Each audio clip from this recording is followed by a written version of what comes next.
make money, make muscles, learn game. If you're listening to me, you're a hot dude.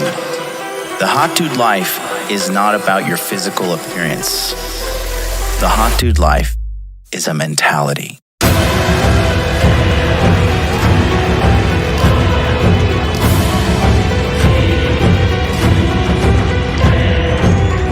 The Hot Dude Army is a global network, and the Hot Dude Army is everywhere.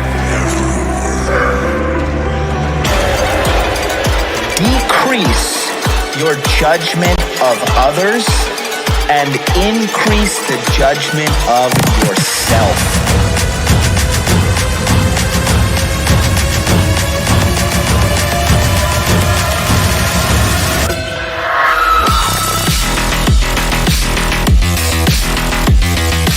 So you belong to the streets, huh? 100%.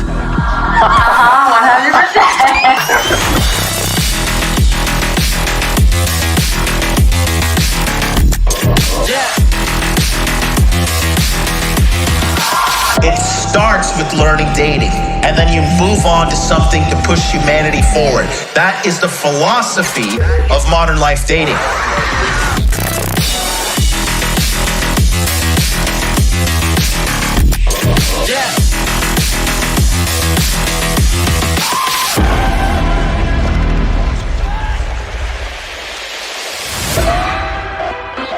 This is a textbook example of really good game.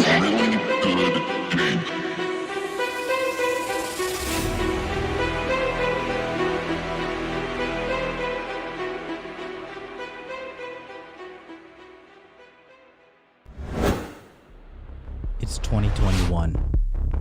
The world has changed, and time is now the ultimate luxury. Men living in this age are still haunted by the eternal question: what do women want? You see, there's a lot of noise out there in this digital space, and that's just what it is. Noise. Bad advice. Endless swiping. Ghosting. Headaches. Money lost. You see, those are problems for the average man. And you don't want to be average, do you? I've left that world of frustration behind. Any woman, any city, around the globe, I have the ultimate system to scan and find women that are ready to be with me now. We aren't talking about small petty things such as a one-night stand or even multiple weak flings, although my system allows you to get that very easily. But I'm talking about getting something far more powerful. Power, desire, true love, lust, admiration, submission, servitude, and much more. There's a way to achieve all of this, but there's just one question that stands in your way.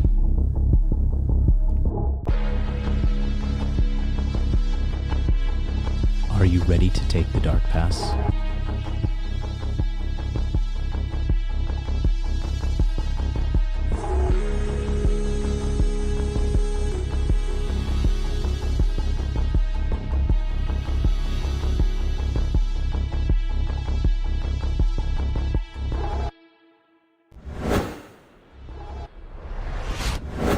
Boom, baby. We are live. I apologize for being late today, guys. My tooth pain has just gone through the roof today. What's funny is they didn't even take the goddamn tooth out, and I've been suffering these past 3 days. Fucking hell, it's awful. Well, you know what's not awful? The Dark Pass is going live on August 26th. We're right around the corner. Don't forget, this is exactly what you're getting in the Dark Pass. Let's do a quick breakdown here. You get a full 1-hour course on female psychology, 27 psychological video profiles of different women archetypes, the 100-year seduction webinar series, and then the guided seduction lounge. This is a lounge in which you are able to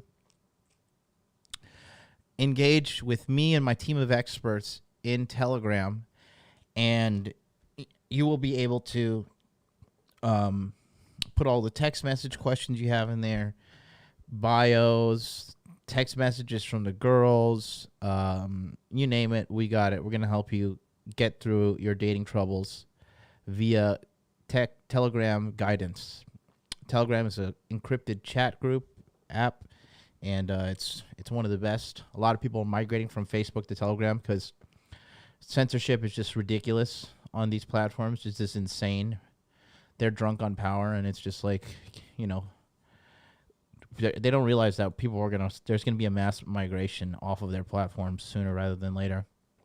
So the Guided Seduction Lounge will be on Telegram. You get access also to the 100-year seduction webinar. This is when we have all these guys here have 100+ years of experience. I mean, Mateo right there, 20 years. Me, you got Mateo started at 22 and he's 32, so he's 10 years. Me, I started at 18 and I'm 35, so that's 17, so that's 27 years. King Dre's 36 and he's been doing it since he was 18. So that's 18 years. So what is that? 18 plus 28 is 46. Red Pill Thor is 58. He's been doing it for a long ass time. You know. So let's just say from 18. So plus 40.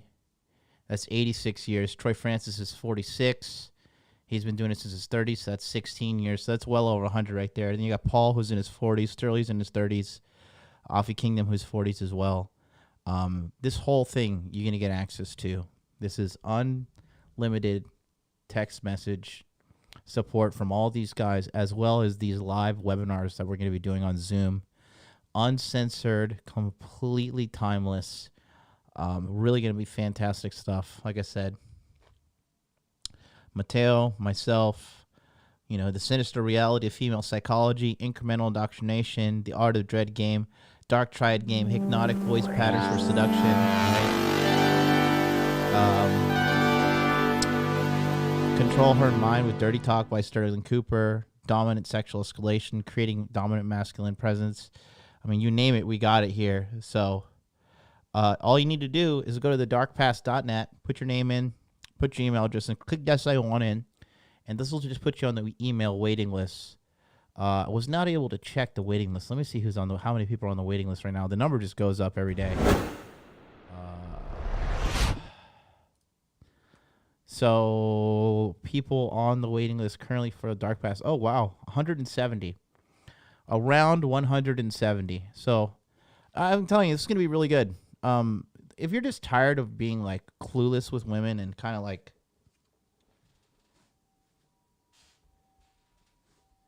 left in the dark, left on red, getting stood up, getting flaked on, just constantly not understanding what's going on with women, then we got you. All you need to do is go to darkpass.net, get on the waiting list. August 26th, enrollment is available for 5 days. You can only sign up for 5 days. After that, this is not going to come back for the rest of the year. This is an exclusive one-time offer. It'll be re-released again in 2022. This is the only time you can get in. We are not doing it anymore. If you guys don't donate $100 right now, you're a beta male, you're a cuck, you're blue pill for life. You better send me $1,000 in donation right now. and that's Firmino9 says, what do you find most annoying about Japanese girls? To be honest with you, their tits aren't big enough. That's it. Their tits are not big enough. Everything else is fucking amazing. If every Japanese girl could have one cup size bigger, I would be on the streets as much as Mac the Day Gamer. That's about it. But yeah, the Dark Pass. The link is in the chat. The link is in the description below for you guys, for my replay warriors. Yeah. Sorry guys. I don't know what's going on. My tooth situation seems to be getting worse, and they didn't even like take the tooth out. So that's why I was so late today for the show. But the show must go on, and I'm here. And funnily enough, today we're talking about get woke, Go broke. Woke equals losers. You know who inspired that one? But you know the word woke means loser. If you're woke, you're going to lose. And we're going to talk about the psychology of,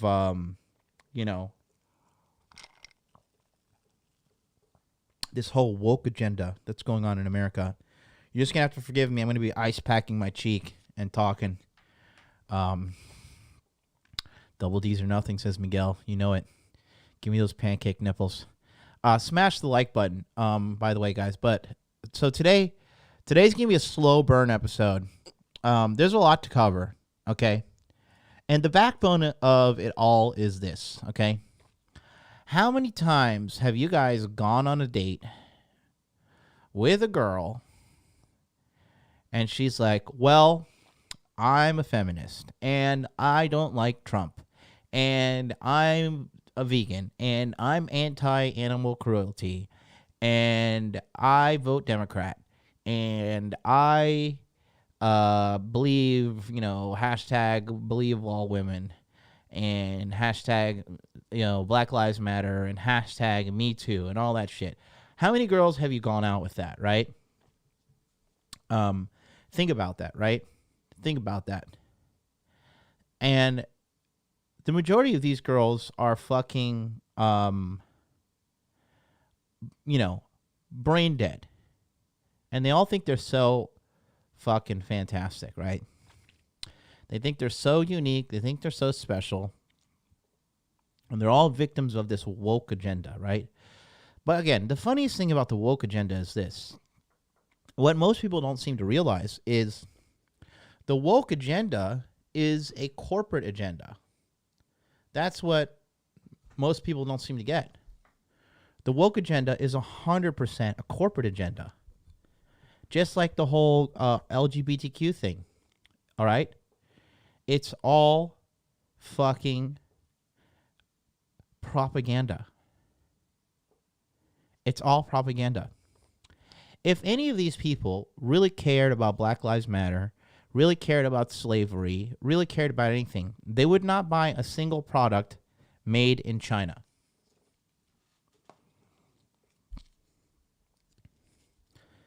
Case in point, the iPhone. Literally made by Chinese slaves. Chinese slave labor. Okay? And they talk about how, is this vegan and is this cruelty-free? This is not cruelty-free. This is not cruelty-free. Okay? This is not cruelty-free. People in China hate their lives so much in the iPhone factory where they produce these iPhones. They have nets at the base of the building because these Chinese slaves jump out the window and try to kill themselves. Try to kill themselves rather than work in this factory. Okay? And the factory is like, well, just put some nets out there and catch them. Just put some nets out there. Let's catch them. Not like, let's increase the quality of the workplace. Let's do some better labor for them. Okay? None of that. Just put a net out there. We'll catch him. We'll whip him a couple of times. If you guys don't donate $100 right now, you're a beta male, you're a cuck, you're blue pill for life. You better send me $1,000 in donation right now. And that's Sans Pure 91 199 super chat says slavery wasn't abolished, it was perfected. Well, we can talk about that. But we're going to talk about this whole woke mindset. And, Big Daddy Trump said it, but I said it first, okay? I'm pretty much the only person in the manosphere creating original content these days, valuable original content. And I'll create something else for everybody to leech off of today because I'm a benevolent giving leader. Don't forget, smash the like button, okay, smash the like button because I am a slave to the YouTube algorithm. And we're gonna go into detail today of how this woke mindset, okay, this woke mindset is inevitably a mindset that leads you to lose. And I'm going to show you some perfect examples today.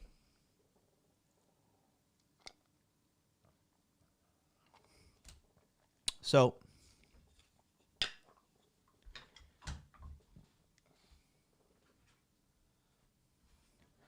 sorry, I'm fucking Grandpa MLD today, guys. I'm in miserable pound of pain. They want to fucking do this surgery on September 8th, man. I am either going to kill myself or go to another doctor and have it done like in the next 2 days. Oh, I'm not going to kill myself, YouTube. Don't fucking ban my channel. It was a joke. I am 50% white, so maybe can I kill half of myself so you guys wouldn't give a shit? Is that okay? White lives don't matter, right?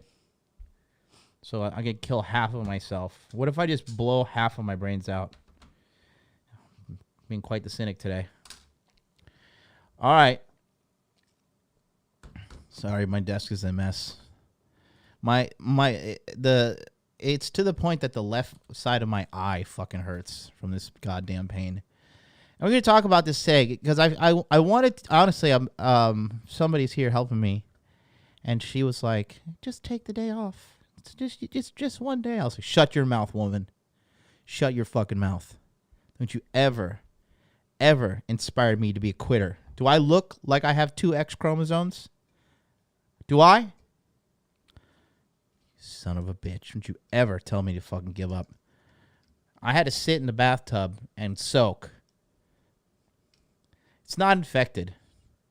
The doctor was hacking away at my mouth for Christ in Bethlehem. Who knows? He's been hacking away at my mouth since Friday night. Friday night, he was literally, they cut a hole in my cheek to inject some anesthesia in there as well. But don't worry, I'm good. I'm just complaining. I'm complaining so I can get a $4.99 super chat. Uh-oh, you figured out my business model. Somebody said this the other day. I thought it was hilarious. They said, shit's getting real when MLD breaks out the whiteboard. And you know it is. So we're going to talk about the woke agenda, okay? So what is woke? Let's talk about what is woke. Okay. Woke is very simple. Woke equals virtue signaling. Okay? Now, virtue signaling, this means that you are, okay, that you are just doing this to show the world of a great inequality, okay, a great injustice being done to you, okay? And when you are constantly telling the world, look at this great injustice being done, right? You're virtue signaling. What you're telling the world is, I am a victim. Okay? I got to tell you, the ice really helps. The ice pack really, it's a magic. Ice is like magic. BJ Penn said that. He's right. Okay? So, and this goes for, like, there's a lot of black guys in the manosphere who really, like, they harp on about racism too much, right? At the end of the day, crying about racism and the injustices is only going to hurt you as a black man, as a colored man, okay? You're not going to cry your way into changing human DNA. Humans by nature are tribalistic. Go to Africa. Those motherfuckers have been killing each other for thousands of years, and they're all black. Look at Asia. Been killing each other for thousands of years. They're all Asian. Look at the Indians and the Pakistani. Now, if you tell an Indian and a Pakistani, you guys look the same, they're going to fight you. But it's really hard to tell them apart. Yet Indians and Pakistanis fucking hate each other.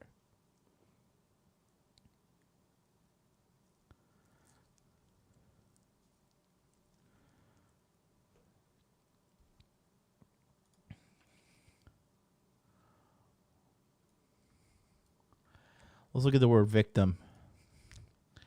A person harmed, injured, or killed as a result of crime, accident, or event. A person who is tricked or duped. A person that has come to feel, look at this. A person who has come to feel helpless and passive in the face of misfortune or ill treatment. Helpless or passive. So, woke equals virtue signaling. Virtue signaling equals a victim. A victim equals, guess what you're telling yourself? I am weak and helpless.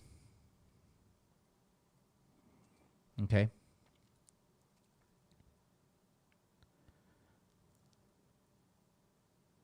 Yeah, Brave Bird for the win says, as a Hispanic, I can confirm South Americans are some of the most racist people alive. Bro, everybody's fucking racist. Okay? If you travel around the world, you'll realize that. Go tell a person from New Zealand, hey, are you Australian? Go tell an Australian person, hey, you seem like you're a Kiwi. They will cut your fucking knife. They will cut your heart out with a knife.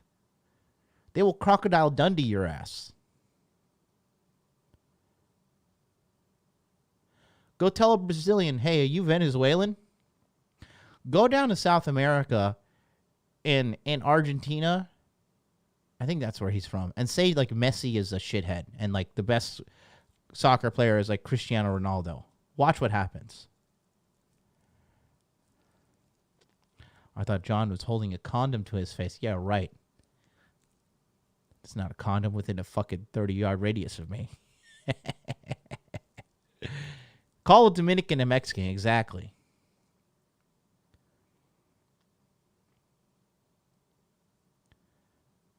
So you have woke equals virtue signal equals I am a victim equals I am weak and helpless. Okay? This is self-professed as well. And then what does that go to?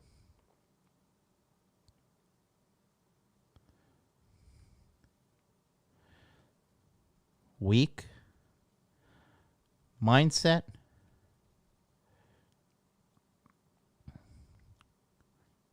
then you lose. You can't win in life with a weak mindset. Okay? Think of anybody who bought cryptocurrency in March, and then come July, they sold it all. What do we call those people? Weak hands, right? And now look at the markets. You're going to see even more in the upcoming weeks.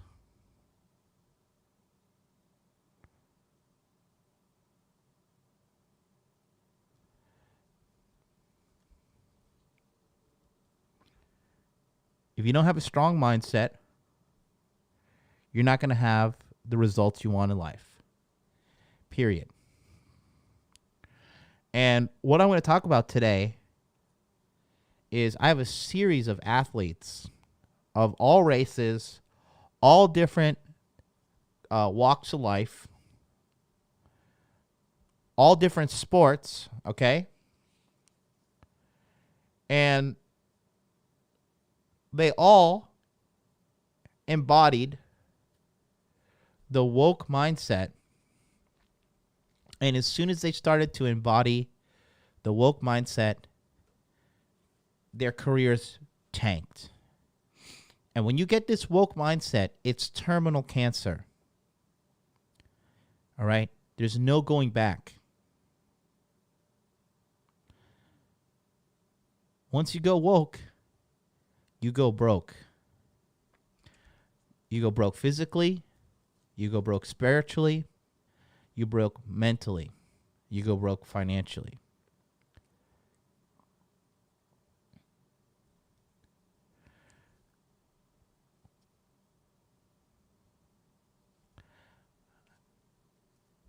I'm going to use myself as an example, right? Think about it.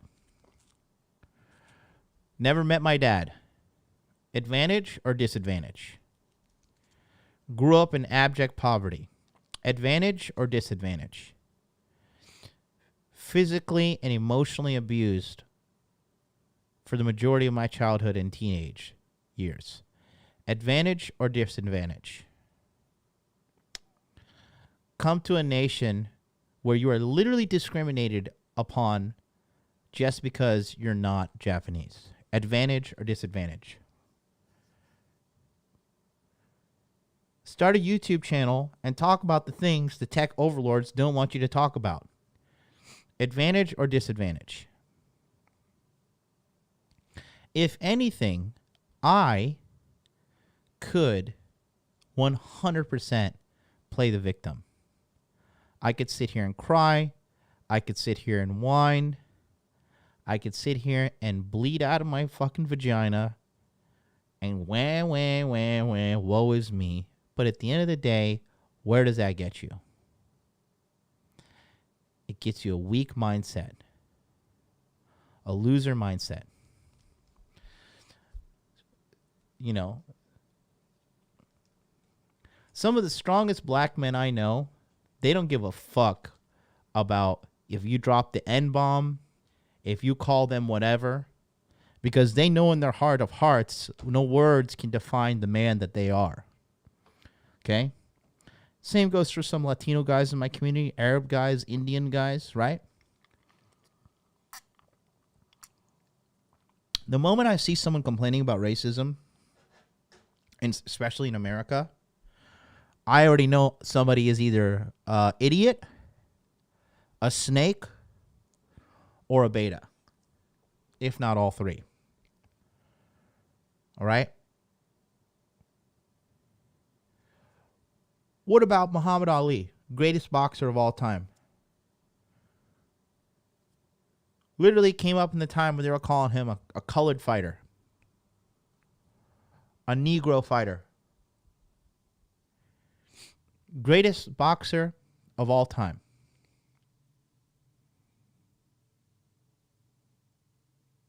What about Tiger Woods? Half black, half Asian before it was cool to be like that. Could he not sat around and cry about his intersectionality?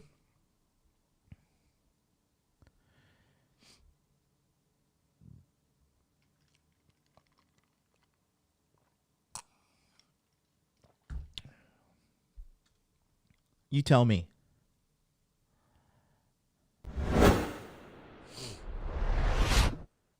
You tell me. The moment you embody this woke mindset is the beginning of the end for you. Honestly, how many men do you respect who embody this woke mindset? Honestly, in your heart of hearts, how many men do you really respect who have embodied this woke mindset? Tell me.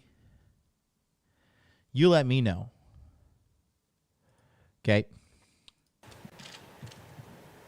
So, first thing we're going to do, we're going to talk about a guy that I used to be a huge fan of. Huge fan. Okay. Give me 2 seconds. I'm just going to grab another ice pack. This one melted.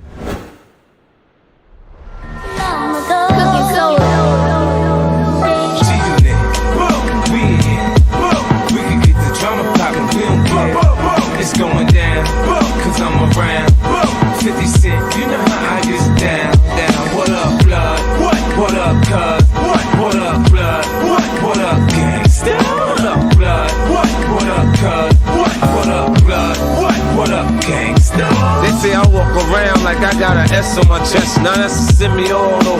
In the vest on my chest, I try not to say nothing. The DA might want playing court, but I oughta duck nigga down like it's a sport. Front on me, I'll cut your gun, but you. All right. I'm using a whiskey puck to fucking numb this shit. Anyways, so on the thumbnail, we're gonna talk about a dude that is was at one point an absolute killer. Okay, an MMA fighter by the name of Tyron Woodley. Okay, and I want to show you this guy. I want to show you some. We're gonna see. I mean, we're probably gonna get demonetized, but fuck it. I mean, did I really care about it? Can I at least get some likes on here for being demonetized to like kind of counterbalance the oncoming demonetization?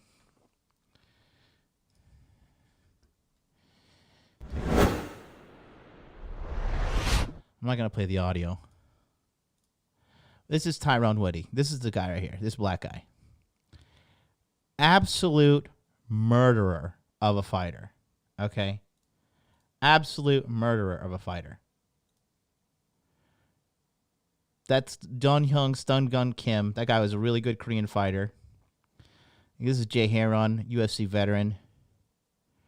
Okay? Look at that. Mauler, dude. Mauler of a fighter. Look at this guy.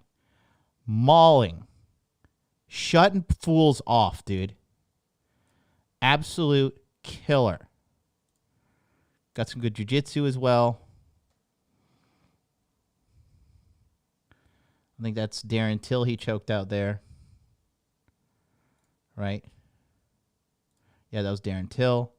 This was brutal. This right here. Watch this knockout of Josh Koscheck. Look at this. Starches him with 2 right straights. I remember this specifically. Boom. 1. Boom. 2. It's over. Okay?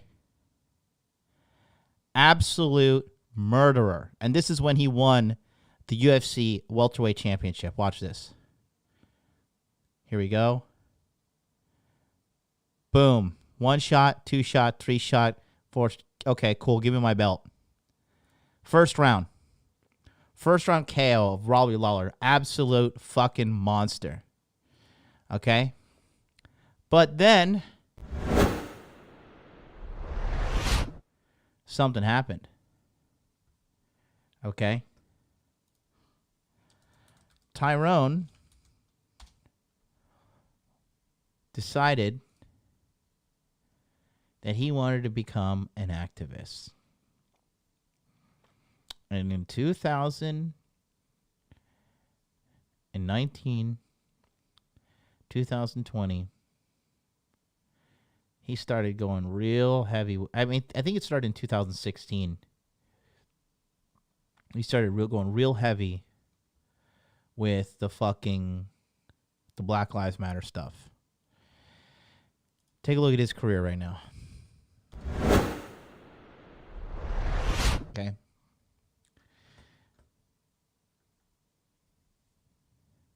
So, you have accepted the truth. Thank you for subscribing. By the way, if you guys want to participate in the chat, you have to hit the subscribe button, and you have to be subscribed for at least 10 minutes.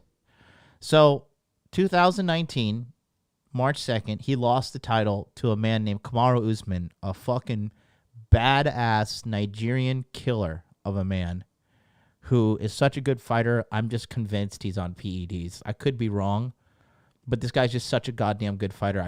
I assume he's on drugs. It's just insane how good he is. Hardworking African guy. Used to like walk miles to the fucking well with his grandma in Africa to boil the water.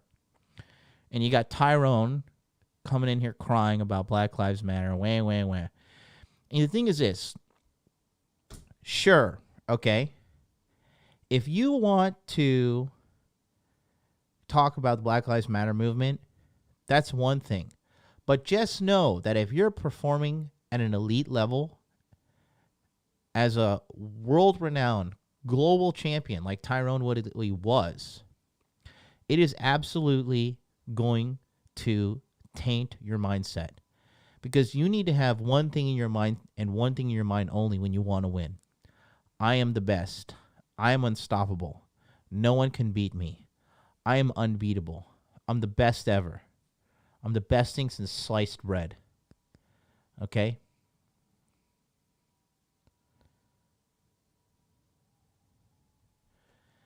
Tyron Woodley has not won a fight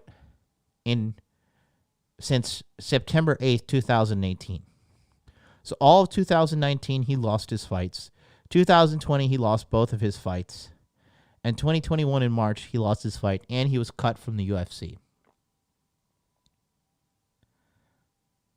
I don't know if he was cut, but he played out his contract. And now, Tyron Woodley is going to fight a YouTuber in a boxing match. Okay?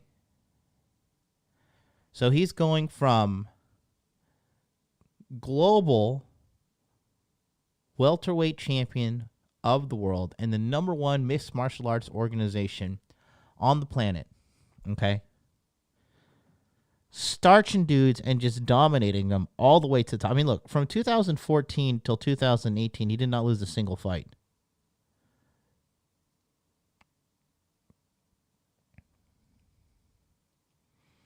But then he wants to get all fucking political. And then Garrett says he will lose the boxing match. Honestly, I think he's going to get slept by Jake Paul as well. Because, again, here's the number one reason why. Okay? Now, what I'm about to play for you is just painful.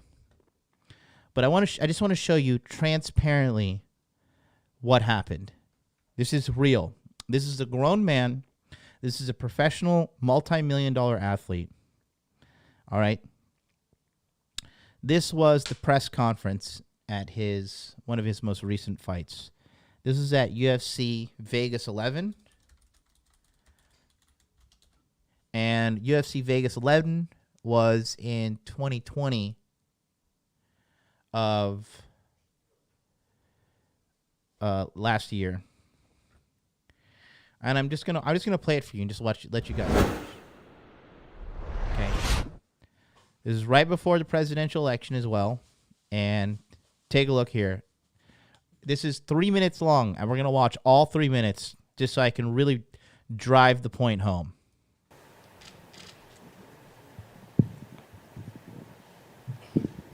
Tyron, appreciate your time today. Originally, we all thought that you and Colby were going to be up there together, and this was going to be a joint press conference. We find out it's not. Let me ask you: Are you disappointed that you don't get the chance to face him down, to deal with him, or are you kind of happy you don't have to put up with his stuff today? I'm just excited that Black Lives Matter. Are you surprised that in the lead up to this fight that he hasn't been more vocal? I mean, this is Colby Covington. He's almost been respectful of you. Is that shocking to you at all that he hasn't gone into you more like he normally does?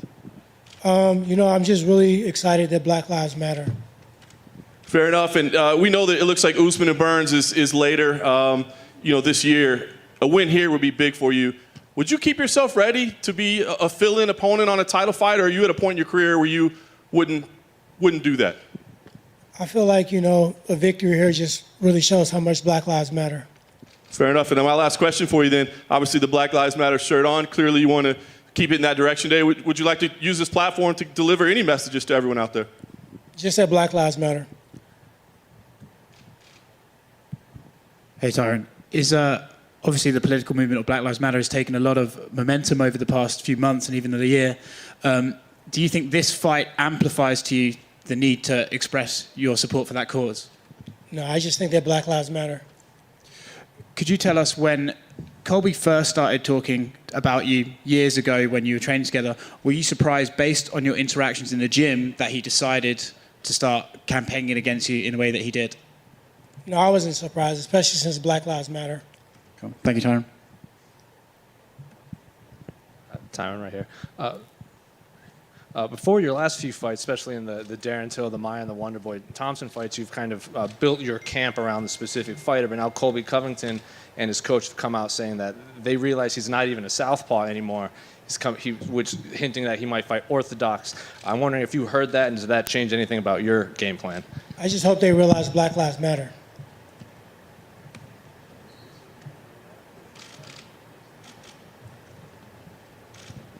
Tyron. How you doing? Would you shake Colby Covington's hand if he realized that Black Lives Matter? I like your style, and I definitely realize that Black Lives Matter. Tyron, is there anything specifically from a social standpoint that you would like to? I mean, obviously you've been saying the Black Lives Matter thing. Is there anything in particular within that subject that you would also like to shine some light on? Just the fact that Black Lives Matter. I think it's pretty simple.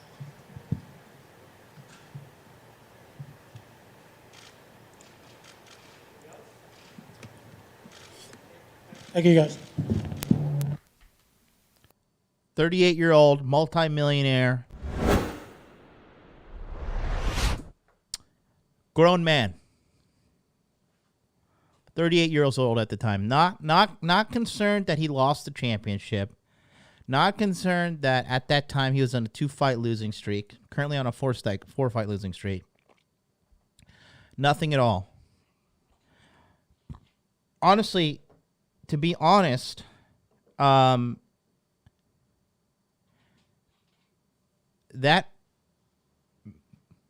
is more likely to hurt the Black Lives Matter movement than to do any good things for it. Right? I mean, just think about that. Sandspear, does he give any of his millions to the black families? What do you think?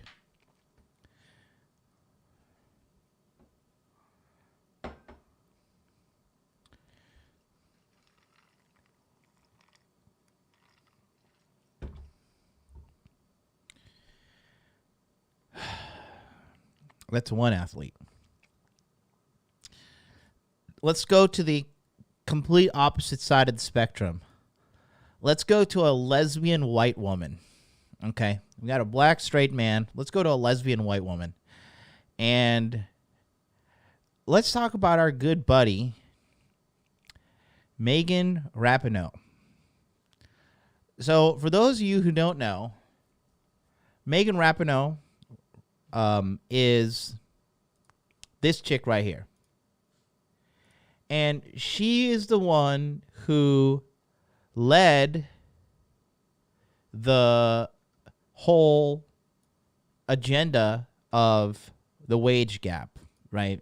An agenda that has been thoroughly debunked time and time again, started under the Obama administration, and is a complete slap in the face to all hardworking women around the world.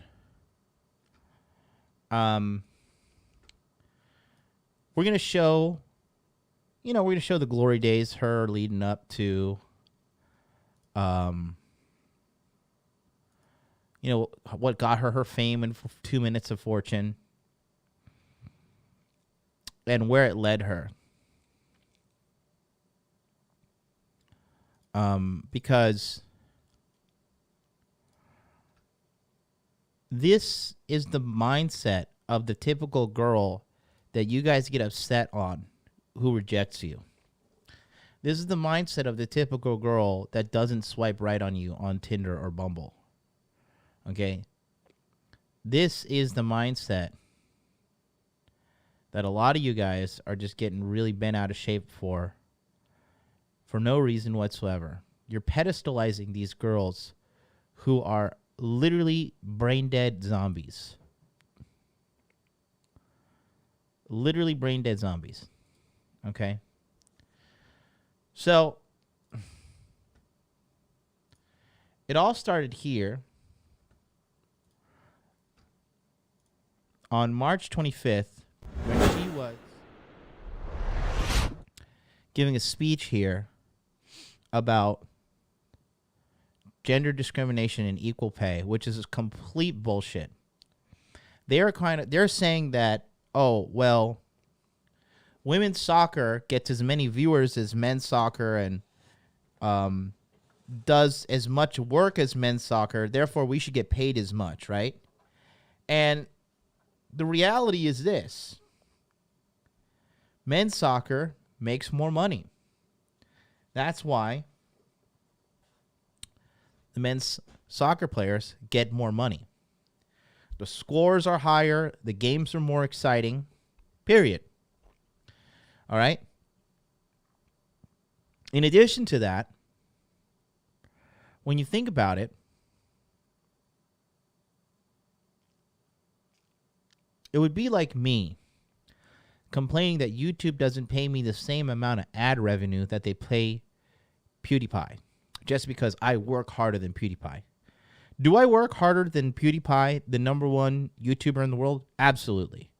I sit here and live stream. Recently, I've been live streaming every single day in the month of August, minimum of 1 hour, so maximum of like 3.5, 4 hours, right? And that's like me complaining about me not getting the same amount of money as PewDiePie. But PewDiePie gets more views, and PewDiePie's audience is a lot larger, and his videos are monetized. He plays YouTube game. I do not. I am not a fool. I know that they're going to pay him more money because he has larger reach, larger audience, and he makes more money for YouTube, and I do not. It's very simple.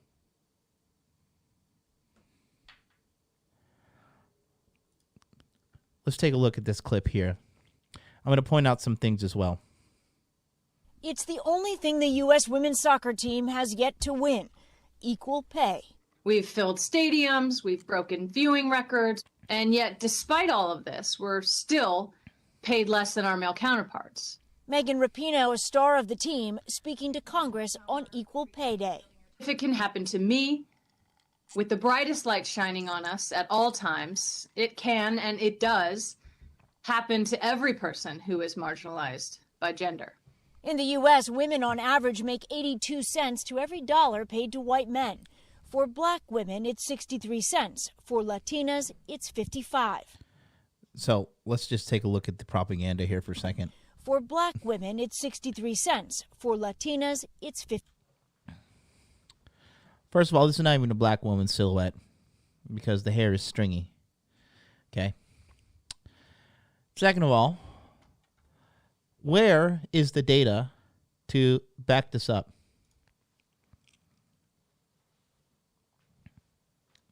Nothing. 266 upvotes, 2,300 downvotes. Okay. So we're just supposed to believe this. 55. U.S. women's soccer sued the U.S. Soccer Federation for equal pay and equal treatment in 2019. They now get better hotels and flights, but a judge dismissed their claim for equal pay. Good judge. The team is appealing.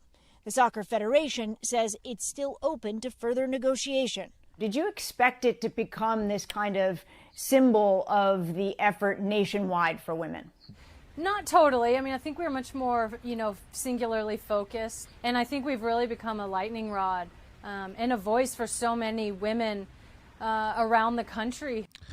So who notices what I notice? Who deal with gender discrimination. So it's become something much bigger than what we intended. Rapinoe. Did anybody notice it?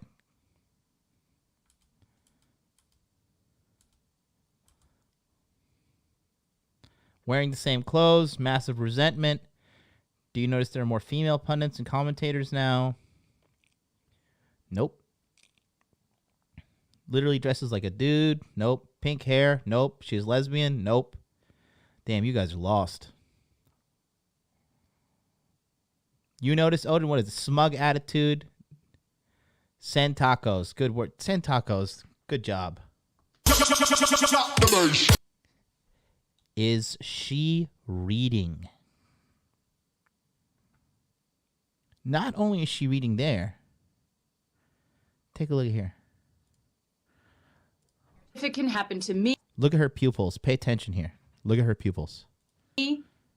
With the brightest light shining on us at all times, it can, and it does, happen to every person who is marginalized by gender. In the U.S., women on average make 82 Lion fucking snake. cents to every dollar paid to white men. For black women, it's 63 cents. For Latinas, it's 55. U.S. women's soccer sued the U.S. Soccer Federation for equal pay and equal treatment in 2019. They now get better hotels and flights, but a judge dismissed their claim for equal pay. The team is appealing. The Soccer Federation says it's still open to further negotiation. Did you expect it to become this kind of symbol of the effort nationwide for women? Not totally. I mean, I think we were much more, Look at her. She looks down and to the right. This smug bitch. Not totally. I mean, I think we were much more, singularly focused. And I think we've really become a lightning rod and a voice for so many women around the country who deal with gender discrimination. So it's become something much bigger than what we intended. Rapinoe is hopeful there will be... I just can't believe fucking normies fall for this shit. traction for a new bill Renegade Randall says, let's check her early life section. Someone's been watching Rushavy. proposed by Democrats. How does this new legislation, the Paycheck Equality Act, potentially change the landscape? I mean, hopefully it can just provide some transparency and accountability. So often women are in positions, whether it's negotiating their salaries or asking for raises, where we have no idea what we're up against. After the event on the Hill, President Biden extended an invitation to the White House. What do you expect of his administration? A magic wand and fix it all. No. Obviously, we have an ally at the very highest position in the federal government. Is amazing. Stephanie Gosk, NBC News. All right. So, March 25th, she does that. Megan Rapinoe. Let's see.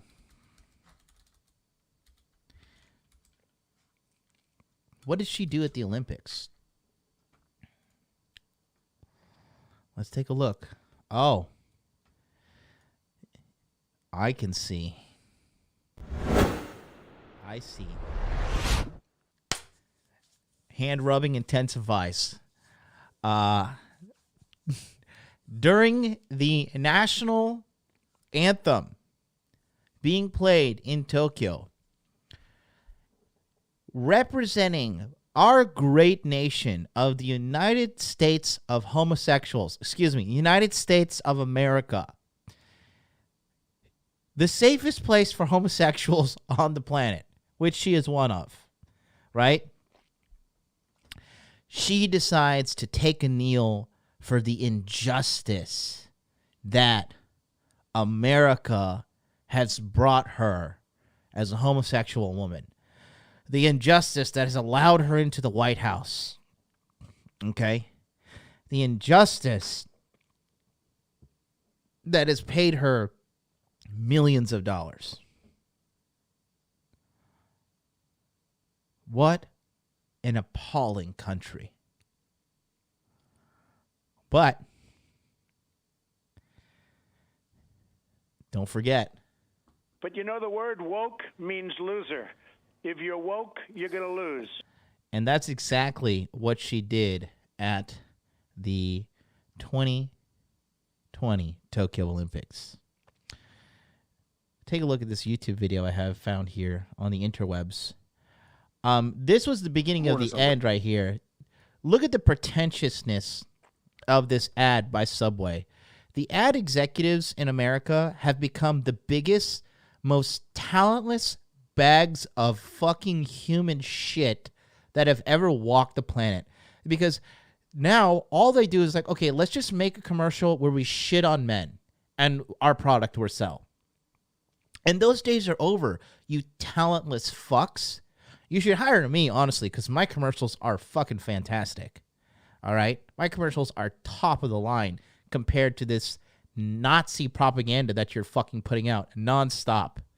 And we're going to see another mindless fucking bullshit commercial being put out by the brain-dead robots in America. $100 right now. You're a beta male. You're a cuck. You're blue pill for life. You better send me $1,000 in donation right now. And that's there you go. Fresh and Fit Podcast is in the house. $9.99 super chat. $19.99 super chat. All right, good stuff. Talk about a base podcast. They say women make, quote, 80 cents, end quote, because they work jobs with AC, less hours, STEM, less dangerous jobs, take more time off, make less because of choice, not gender. These bimbos want equality of outcome, not opportunity.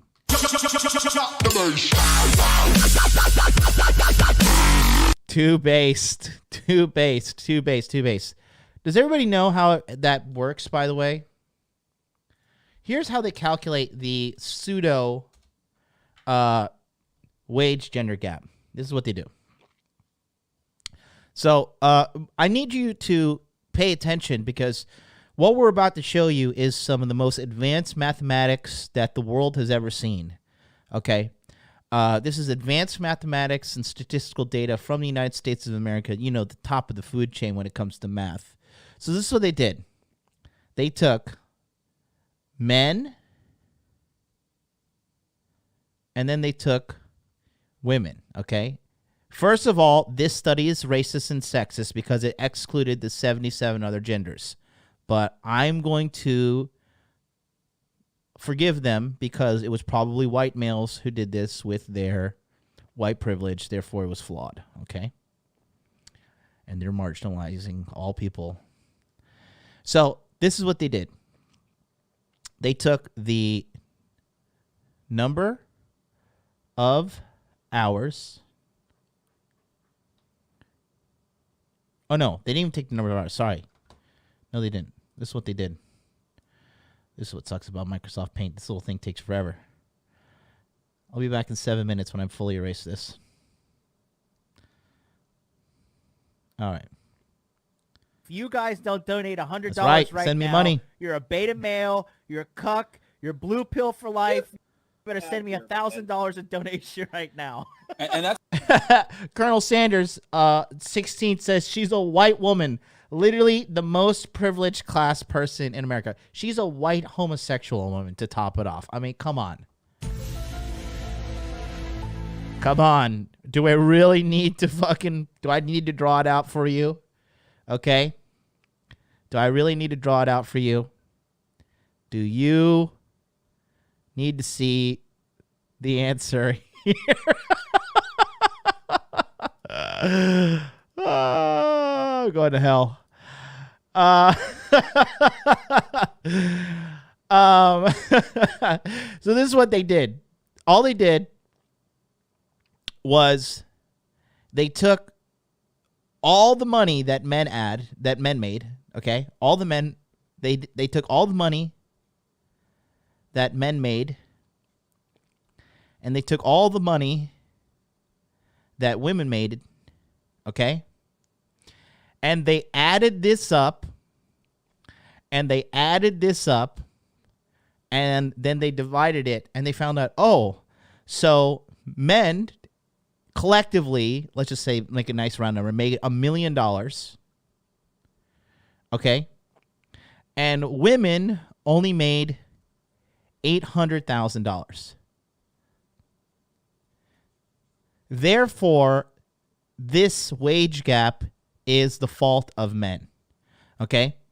Now, majority of women jobs are kindergarten teacher, right? Because they've aborted 7 babies in college, and they have to like supplement that maternal need. So they go and take care of other shitty people who pawn their children off to them. Meanwhile, men are doctors, engineers,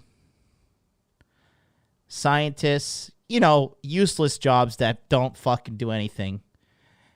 And this is how they calculate the wage gap that she is in there in the White House crying about. Okay? That's the wage gap.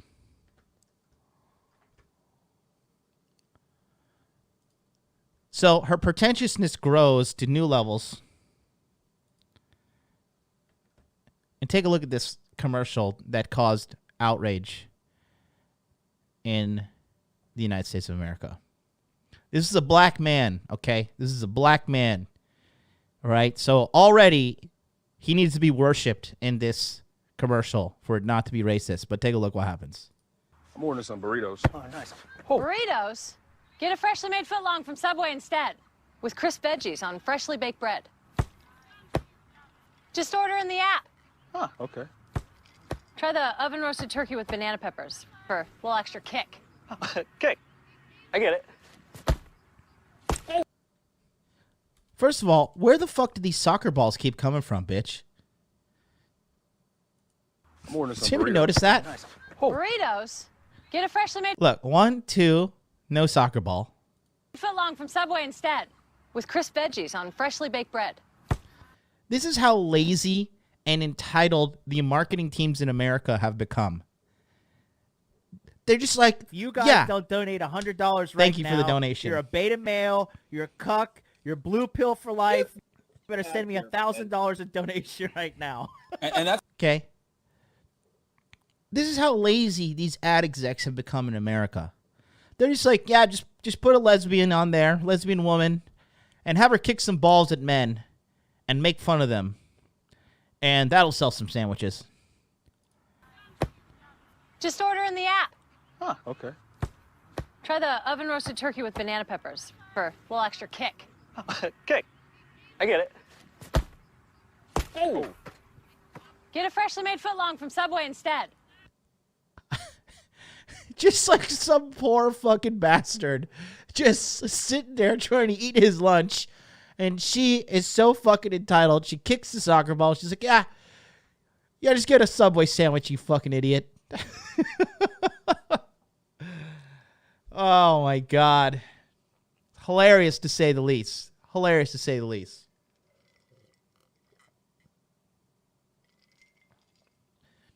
This is why China has already won. Okay?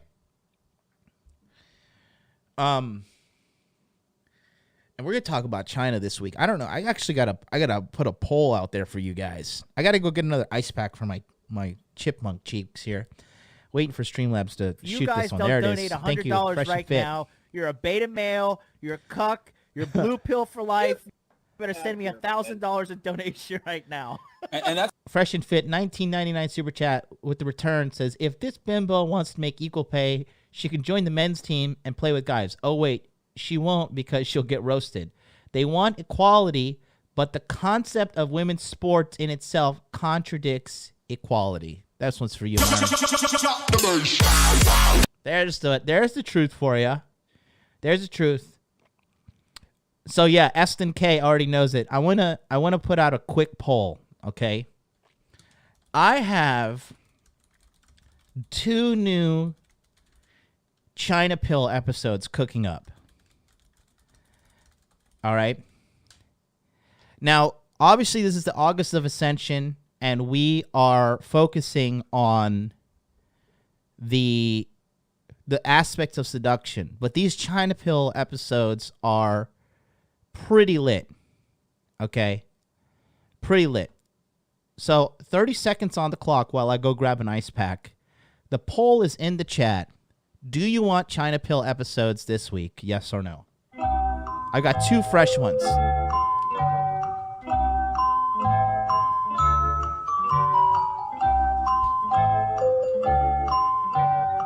You guys don't donate $100 right now. You're a beta male. You're a cuck. You're blue pill for life. You better send me $1,000 in donation right now.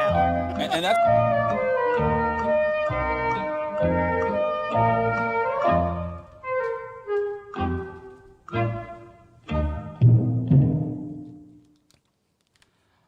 All I'm going to say about China is this.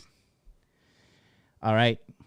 St. Jim, $2 super chat says, Islam is looking smarter and smarter every day. Check my Instagram, dude. Check my Modern Life Dating Instagram, most recent post. All right, we're going to end the poll. There's 78 votes in the House. Or 90, looks like we get 82. Looks like 98% of you guys would indeed like to see new China Pill episodes. One of the episodes, okay, there's 2 episodes. One I'm going to keep secret because it's super based. But the second one, I'm thinking I just might as well do it tomorrow, is military superiority. All I'm going to say is this. We all know what's going on with Afghanistan right now. Shocker, shocker, we're going back to war with Biden in office, okay? But yeah, probably just coincidence, right? Now, does a one-legged duck swim in circles? That is hilarious. Now, all I'm going to say is this. Afghanistan has been taken over by the Taliban. A couple of days ago, before the Taliban took over Afghanistan, guess which nation said they are ready to support the Taliban and legitimize their presence as the new governing body of Afghanistan? Guess which country said that? 30 seconds on the clock. Go ahead, put it in the chat. This is a real hard question for all of us, I'm sure. But just put it in there. I know it's going to be hard to comprehend this, but you tell me. There we go. Exactly. China. China, China, China, China.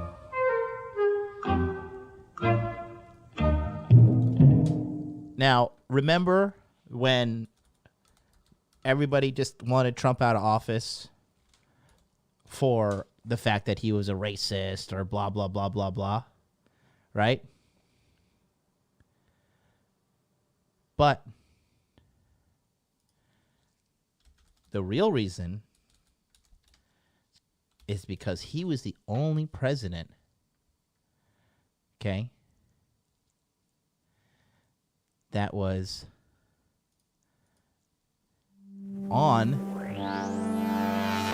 to the scam. This is in 2015. Did we forget? Modern Life Dating didn't forget. Let's say China.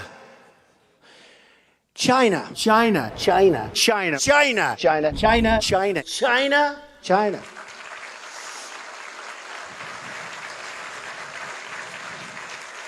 You go over to China. China. China. China. China. China. China. China. China. China. China. You take China. China. China. I love them. China. China. China. China. China. I have to have my China. China. China because China. China. China. China. China. China. China. China, China, China, China, China, China, China, China, China, China, China now, China, China. You know, China. I know China very well. China, China, China, China, China, China. China, China, China. Northwest Wisconsin, where I'm from. It's China to me, China.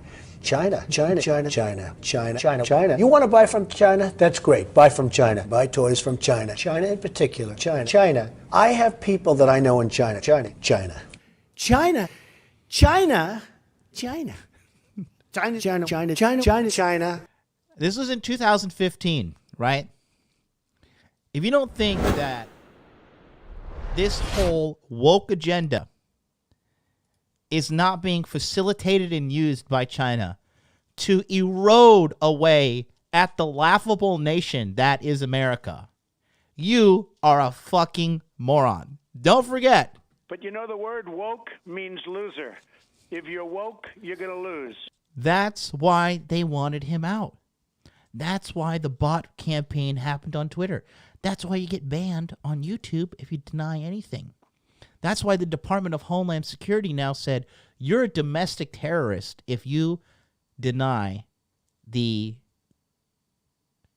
election outcome. You are a domestic terrorist. Okay? United States government has been infiltrated, bought, and paid for by China. I just got an alert that that clip that I played from Big Daddy Trump, my stream may be blocked. So sit tight, guys. Sit tight. We're going into demonetization land.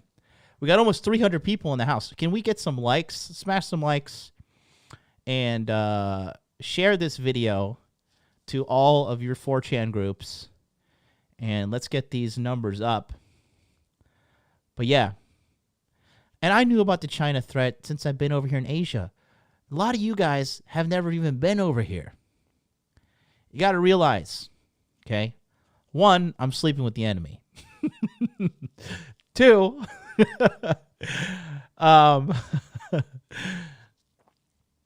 everybody in Asia hates China. Even Chinese people hate China. You know, do you know that in China, women cannot vote? Did you know that? Do you know also in China, men cannot vote because it's fucking dictatorship? People don't seem to realize that. But China's using the woke agenda against America to sink it.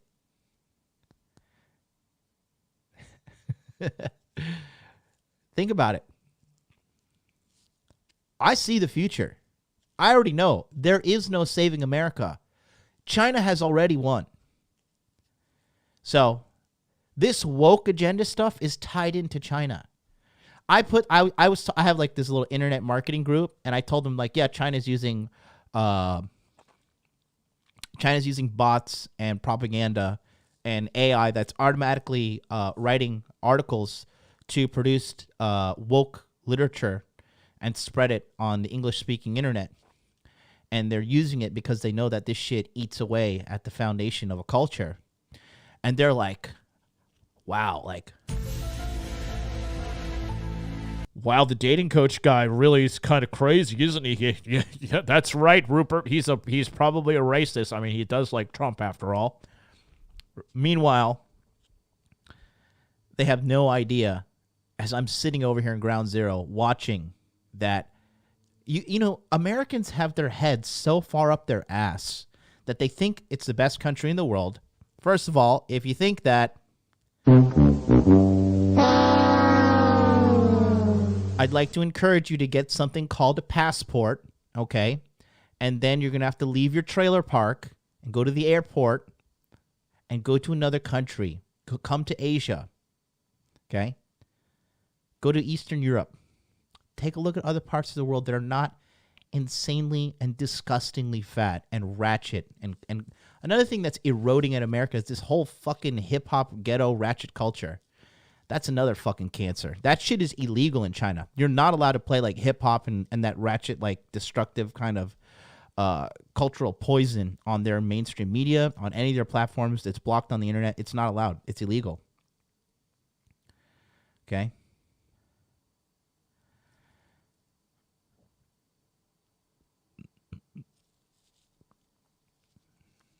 This is all part of their plan to destroy the West, and it is working flawlessly. Flawlessly.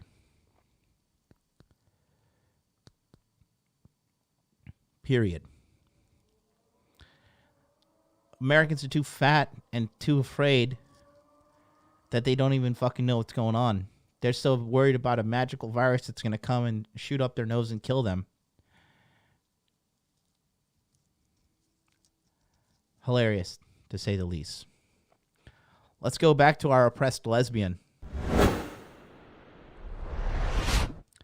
So, this commercial got complete backlash. I'll just play it from the beginning. I'm ordering some burritos. Oh, nice. Burritos? Get a freshly made footlong from Subway instead.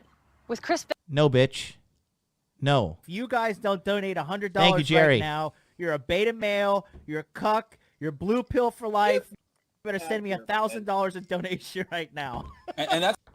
Jerry Oaksmith, $10 super chat, who is not to be banned ever again, Sam. He says, bro, we are waiting for the Tokyo crypto meetup. Even before I knew you, Japan has been on my bucket list since my divorce.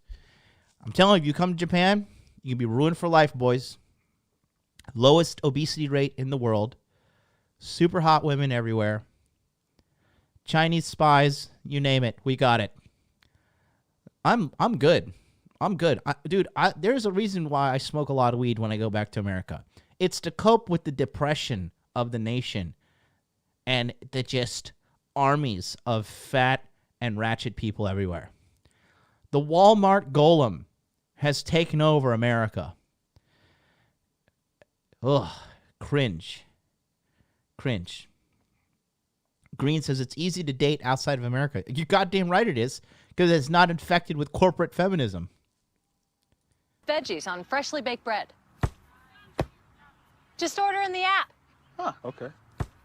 Try the oven roasted turkey with banana peppers for a little extra kick. Okay, I get it. Oh. Get a freshly made footlong from Subway instead. Now a group of Subway franchisees are pressuring the fast food giant to give her the boot. The 36-year-old, purple-haired soccer star who kneeled during the national anthem to kick off the Tokyo Olympics before leading the United States to a bronze medal this week began a stint as a pitch woman for the fast food giant this spring. In one spot, Rapinoe, who has been a vocal proponent of equal rights and equal pay for women, knocks a burrito out of a guy's hands by kicking a soccer ball at him. The response has been mixed, according to franchisees. Late last month, on a discussion forum hosted by the North American Association of Subway Franchisees, a Wisconsin store operator posted a picture of a hand-scrawled note from an irate customer taped to the front door of his shop. Boycott Subway until Subway fires the anti-American. Megan Rapinoe, the creep who kneels for our beloved national anthem, the note read. The ad should be pulled and done with, the franchisee wrote of the Rapinoe spot. It gets tiring apologizing. Subway doesn't own any of its nearly 22,000 locations, but it charges franchisees 4.5% of their revenue for a national advertising fund and controls how the money is spent. Now, many store operators, particularly those in red states, say they're facing a harsh backlash from the parent company's decisions. Last week, reps from the NASF told members the group had already taken grievances over the Rapinoe ads to the company's top management, led by Chief Executive John Chidsey. Your NASF board has already communicated with Subway leadership the concerns voiced by NASF membership, the group's executive director, Ilya Burchts, told franchisees, according to a letter obtained by the Post. I had a bunch of franchisees calling me on this today, a lawyer who represents Subway franchisees told the Post earlier this week. They are trying to get the ads pulled. So if you type in Subway ad commercial on YouTube now, they sent it down the memory hole. Subway, and they had to send a white man in to save her. The greatest white man in the history of white man, Tom Brady. If you type in Subway Rapinoe commercial, enter. Here we go. Got to send in. Got to send in the troops to back her up. There's Serena Williams. I couldn't fit it all in the last ad. Yep. So let me finish this. There's new hickory smoked bacon, fresh mozzarella. What is she wearing? Is this hip? Is this cool in America?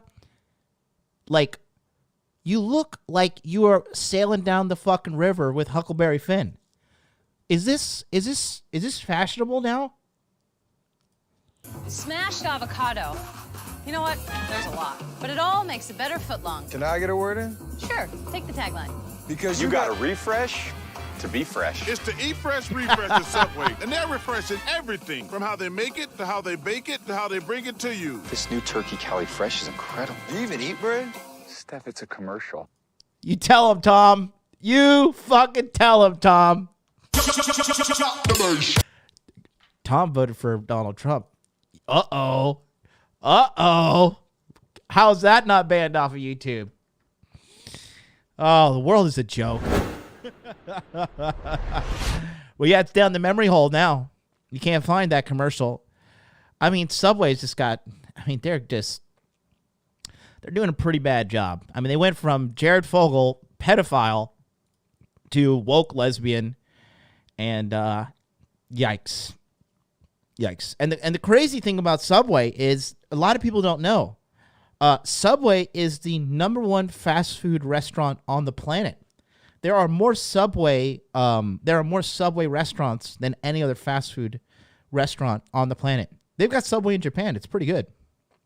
I mean, if you like eating processed poison. At the age of 35, bread is a luxury at this point. Bread is luxury. I'll show you the last great commercial that Subway has ever produced. Take a look at the screen here for scientific purposes. I don't want to hear it. It's over. My grandmother's never going to see her house again. Yeah, but you've made a lot of money. You could get her a really nice condo. My grandfather didn't build any condos with his bare hands. Damn it, I hate that Bob Parker. Okay, there has got to be another way to get the $50,000. I don't even want to talk about it anymore, all right? I failed, okay? Let me just sit here and enjoy the one thing that makes me a little bit happy. This fresh, delicious, tasty, meaty, turkey-filled, cold-cut combo. I eat 3 every day to help keep me strong. Hey, Happy! Can I have one of those? Coming right up.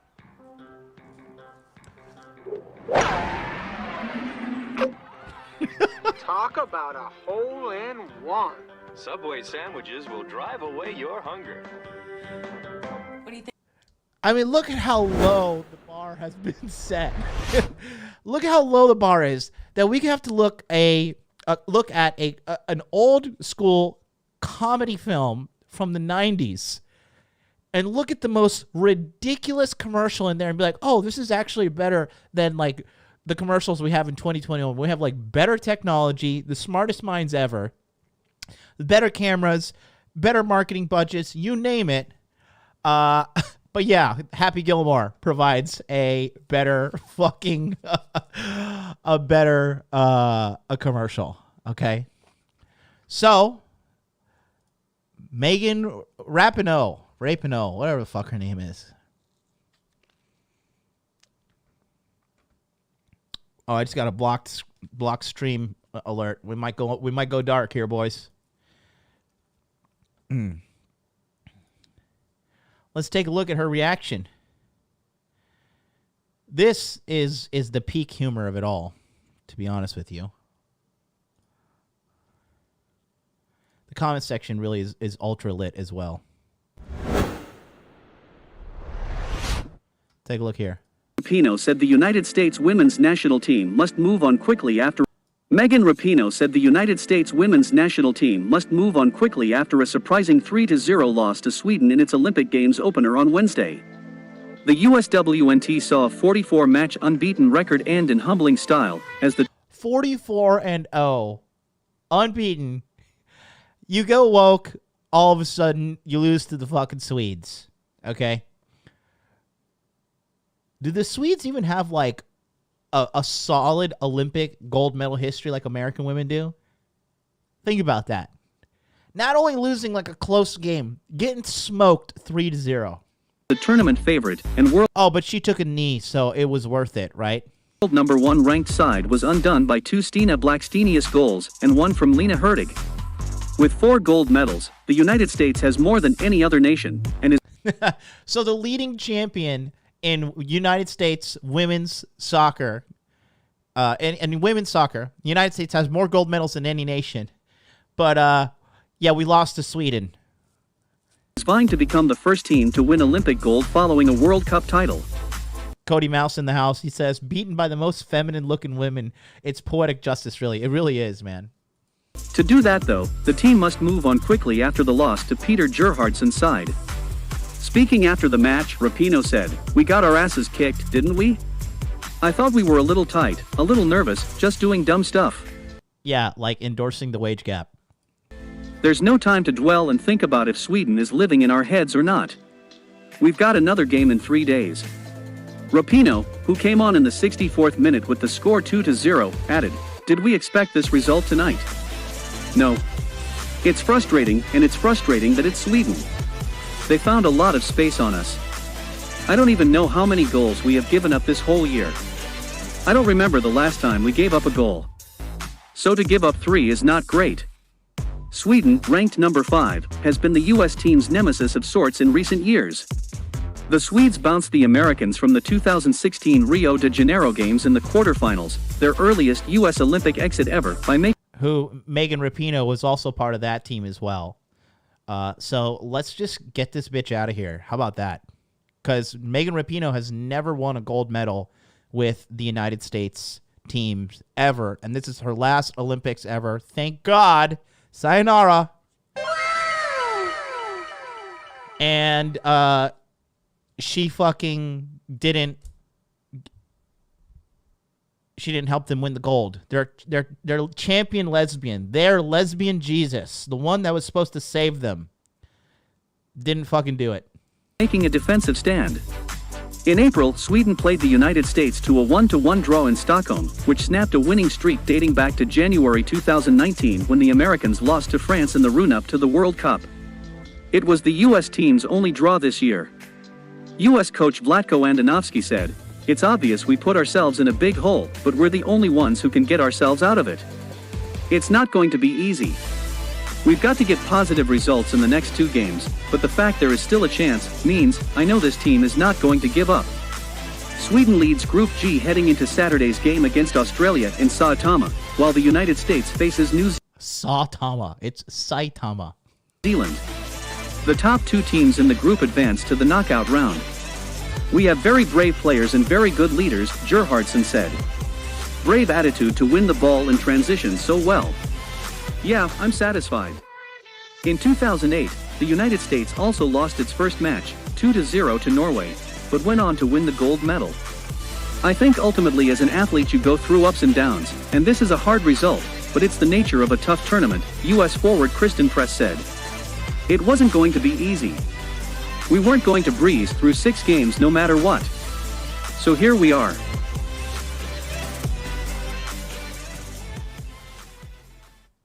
So they ended up losing that round, okay?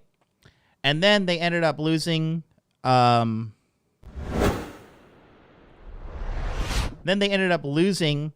Canada and getting eliminated from possibly having a gold medal and or silver medal. So, like I said, comical poetic justice, to say the least. I'm thinking a little too dark here. Let me just put on a little bit light. There we go. I gotta say, icing the jaw is helping me tons. How's the chat doing? Are we all chimping out in the chat? There says, "Yep, she's a loser," says Wade. I mean, Wade's right. But you know the word woke means loser. If you're woke, you're going to lose. Okay. Congratulations. And of course, they're coping on Twitter, and they're saying like a medal is a medal, right? Only a fucking woman would say that. That's fucking retarded. That's fucking stupid. Okay. And now, I'm going to tell you guys a little story about me. I mean, for you guys that are newer, this is a story that you've already probably not have heard, but for the older guys, you've heard this. All right. So in 2013, I went to a Brazilian Jiu-Jitsu tournament, right? And there's two people in the weight category, right? It was me and this Japanese guy. And I lost by 1 advantage points. So in the Brazilian Jiu-Jitsu system, there's points, and there's like these sub-points, and these are called advantage points. And I lost by 1 advantage point. The guy didn't tap me out. We just went, the time ran out, and I ended up losing, right? And I don't like losing at all. Okay, I'm not a good loser. And if you're a good loser, you're probably a loser yourself. All right? So they gave me a silver medal at the end of the match. And like, "Hey, you got this silver medal. And it's because at least you participated. And there was only 2 of you, so you get the silver medal." And I was just like, "Yeah, thanks for this." And I fucking threw that silver medal in the trash. I do not need a consolation prize. I do not need a "I feel sorry for you" trophy. I want to earn everything I have. Okay? That's just how I am as a man. And to tell me a medal is a medal, okay, it doesn't matter what, you just showed me you're a fucking loser. Now, take a look at this. All right? Previous Olympics. This was the 2016 Olympics in Rio de Janeiro. Take a look here. First nation, United States, okay, with 46 gold medals. All right. Great Britain, 27.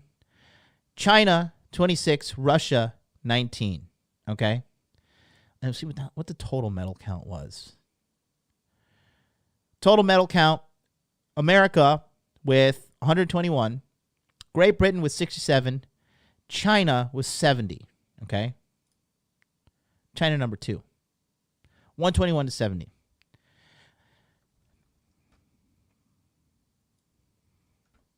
'20, Olympic medal totals. America, with the very slim margin of 39 gold medals. China, 38. Okay? Previously, it was 46 to 26. 39 to 38. 120 to 70. 121 to 70. 51 gap. Here, 113 to 88. Okay? This is a reflection of the erosion at American superiority due to the arrogance, ignorance, entitlement, and incompetence of this whole woke culture, woke movement. Anybody who tells me winning is not important, winning is not everything, is a fucking loser, quite frankly. All right? And we're seeing a shift. We are absolutely seeing a shift. Okay? China is heading to dominance. I predict by the next Olympics, 2024 Olympics, China will absolutely be the number one medal count holder of gold medals. You think Americans are going to stop getting fat and Americans are going to be like, oh, it's time to wake up. It's time to turn off CNN and turn off fucking social media brainwashing and turn off these things. You really think so?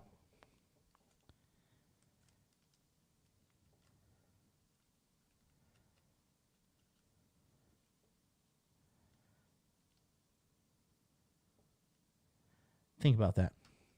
It's pretty wise. Gareth says, I tell my son, winning is not everything, but wanting to win is. I agree with that. But winning is still pretty much everything. Gotta say, Japan is probably livid at this result. Japan with, pretty decent ratio, though. 58 total medals, almost half of them gold medals. But for Japan to come in second to China and United States, oh boy. Heads are rolling. I'll tell you this, too.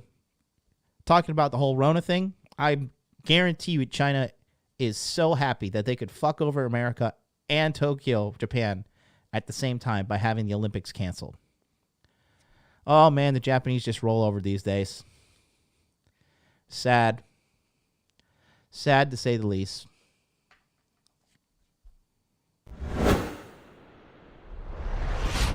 America. Fat, lazy, entitled, and oppressed at the same time. Are we seeing a pattern here? Are we seeing the pattern? I got plenty more to go. I've got way more people.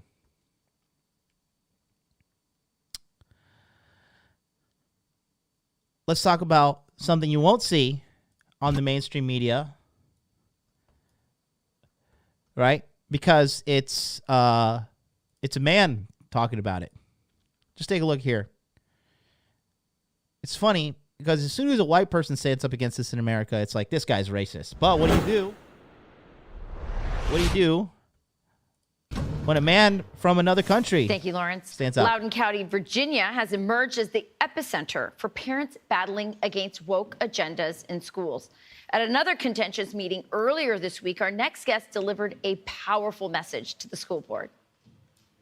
I grew up in Iran as a Christian. And when we went to school, as much as the government wanted to indoctrinate us, the teachers didn't allow it. Now in the 21st century, we have social justice warrior so-called teachers are trying to shove their garbage ideology down our kids' throat. These are our children, not yours. Their job is not to raise my child or my neighbor's child. Their job is to teach our kids math, science, biology, literature, and that's it, not ideology. Loudoun County parent Demis Christofi joins us now. Demis, thank you for joining us. You're a brave man. I think a lot of people in America, a lot of parents out there. This guy looks like a pretty badass kind of dude, not going to lie. Iranian badass. Let's listen to what they have to say. This is important. are very inspired by you. And I guess I look at this, you're an immigrant to this country. I presume you want your children to have the American dream. And that means, as you said, you want them to learn biology, math, science, reading, English. How frustrated are you that that's not what the school is focusing on? Yeah, thank you for having me on the show. I love this country. My parents took the greatest risk to come here so we could have a better life. And I want my kids to. No central bank in Iran. I wonder why the United States is trying to sanction them. No central bank in Iran. I don't know. Maybe could someone write in the chat? Could we figure it out? Have a better life than I did. And when I hear this kind of stuff, it pisses me off because the kids nowadays are distracted with so many different things other than their schoolwork. Yeah. And now they're bringing all this stuff, this ideology stuff into the school. And just a reminder, I don't hate the LGBT community. I love them. They are part of the society.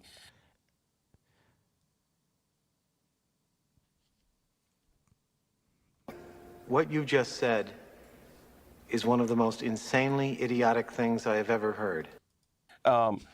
And the problem lies here is that it's hilarious that we have to even add that caveat at the end of anything. Like, by the way, I love dudes that suck other dudes' dicks. By the way, if a man wants to take a butcher knife and cut off his dick, get some fake tits, go to a bar and trick other men into thinking that he's a woman, I support that. These distractions from the school curriculum screws with everybody. All children, including the LGBT, including the minorities, including the blacks, the Hispanics. This has nothing to do with hatred. This is part of a systemic ideology that they want to pass. You guys don't donate $100 right now. You're a beta male. Thank you. You're a cuck. You're blue pill for life. You better send me $1,000 in donation right now. And that's kind of hard for Japan to beat China and the United States at the Olympics. Much smaller population and less funding. Per capita, they beat China in the medal tally. Thank you so much. I don't know why. Well, I mean, I have a clue, but... So what do you think it is? That's the issue. So what do you think it is? When I was growing up in Iran, the system, in the school system, they made sure everybody was educated. Then they had a separate agenda for indoctrinating children. Here, they are making our kids dumber. When I came in here in 1993 as a 14-year-old, my math level was at a high school level when I sat on 8th grade. I was at a senior level math capability when I sat as an immigrant who didn't speak a word of English. What they're doing is they're dumbing down the children. They're not making them smarter. They're just distracting them with all these dumb ideology stuff. They just want to push their agenda. I have no idea what their end result is going to be, but this has to stop. It doesn't take a rocket scientist to know what the end result's going to be. It's going to be, ni hao, hello, my Chinese overlords. How may I worship you today? We are creating dumb children versus small children. This is why a lot of people are complaining about immigrants who come here and succeed, and people who have been here for 2 or 3 generations, they're not succeeding in life. Yeah, you make a great point. I have friends who live in Loudoun County, by the way. The taxes there are no joke. So you're paying for this, and you're saying you want your kids to get things, information and curriculum that will actually help them succeed. Why do you think more parents aren't speaking up, or are they beginning to? Well, the problem is we don't have a platform. If we speak up, people are afraid of backlash. People are afraid of, they're going to get fired from their work. They're going to get, the neighbors. Rest in peace, America. Rest in peace. You're afraid to get fired for speaking up against your children being indoctrinated. Your employer is going to fire you. Congratulations. The nation is fucked. Oh, go get married, by the way. Oh, wait, you're going to get completely raped in divorce court as well. Yeah. Ni hao, everybody. Ni hao. You better brush up on your Mandarin. Not going to talk to them anymore. Their friends are going to, hate them, this and that. You know what? I grew up in a rough neighborhoods of LA. I have tough skin. These things don't faze me. Yeah. I'm the same way I work. I speak my mind. I came from a country who didn't allow me to speak my mind, and now I'm here. I'm going to speak my mind. I'm going to tell you how I feel. If that hurts your feeling, so be it. I'm sorry, but this is reality. Reality hurts. Truth hurts. If this is something that you can't handle, then seek some professional help. See what's bothering you. I mean, I'm always straightforward with my children, with my wife. This is a pretty hot post-wall woman. I would smash. I love you. But the thing is, we need make the family great again. LMNOP plus lifestyle mainstream something normal ordinary people. Oh man. need to show these people that they don't run our community. We run the community. We are the people. We chose you to do the things that we want you to do, not what you feel like doing. Right. These people are voting on things because if they want to be woke, good for you. We're going to recall you. We're going to get you out of that seat as soon as possible. We'll replace you with somebody that's going to actually listen to majority of the parents. Yeah. We want our kids to be educated with the proper tools, not to be distracted with garbage ideology. And that's the whole point. Yeah. Well, listen, as I said, your channel. And if you disagree with him, you're a racist because he's an immigrant and he's from Iran. Don't forget about him saying he's a Christian. Just ignore that, okay? Nobody's perfect, okay? God forbid he have Christian values and morals, which established the foundation of the greatest country in the history of all countries, which is the United States of America, which is no longer the greatest country since we stemmed away from those Christian values. But I digress. Let's talk more about the LGBTQ, okay? Let's get, you know what? I feel like we just need to be, you know what? I really feel like we haven't been woke enough on this channel. And I'm just concerned that we are a bunch of right-wing, racist, sexist, misogynist, just totally evil people. I think it's time to cleanse the stream a little bit. Let's see what real American education looks like. Did we forget?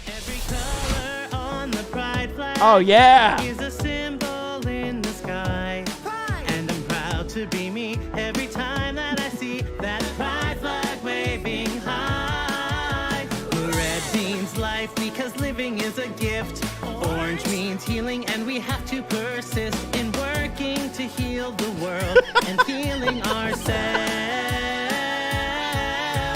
Yellow means sunlight cause you gotta shine bright. Green means nature and we gotta fight to keep our earth a thriving home for life. Doesn't it just fill you with pride, showing who you are on the inside? Wave that pride flag up high, be true to you. Happy Pride, everyone! Yeah! Blue means harmony, working together. Forget math. Forget math. Forget science. Some dudes like to suck dudes' dicks. This is what's important in life. Okay?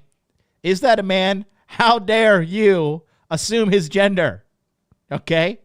How dare you? And just so you guys know, that is on the official YouTube of Nickelodeon. Drag queen Nina West performs an original about the meaning of the rainbow flag. June is Pride Month, so let's celebrate by lifting up voices in the LGBTQIA+. Give me, what is the I and A? Interstellar aliens? What is this? Can someone help my internalized misogyny? I'm apparently just not woke enough to understand what is the I and the A and the plus. Why is there not a minus sign here? I feel oppressed. Can someone explain that to me?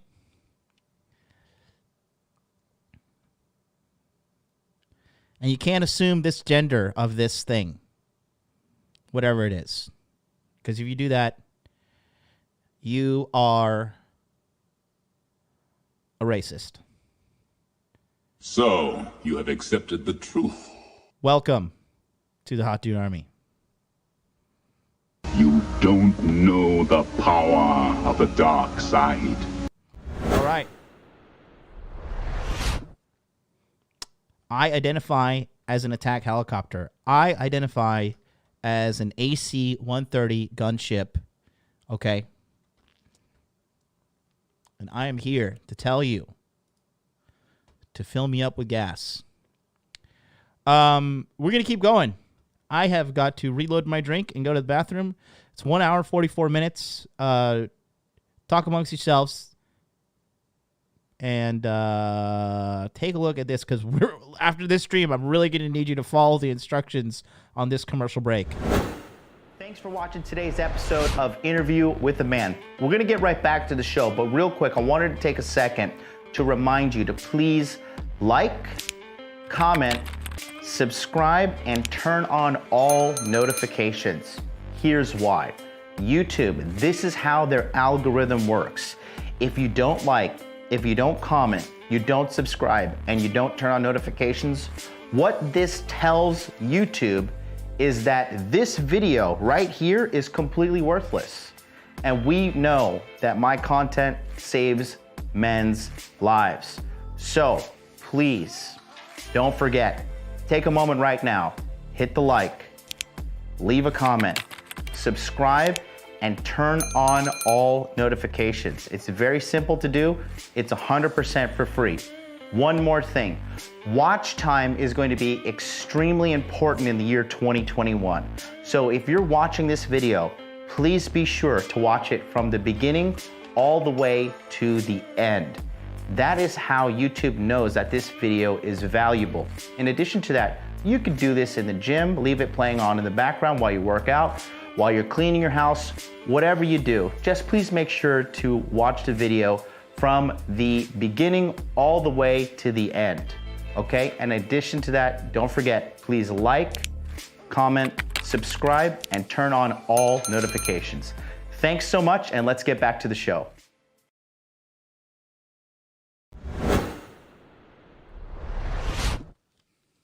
I am back. I have recharged my internal misogyny and my 50% white privilege, and I'm ready to go. I'm ready to smash the patriarchy.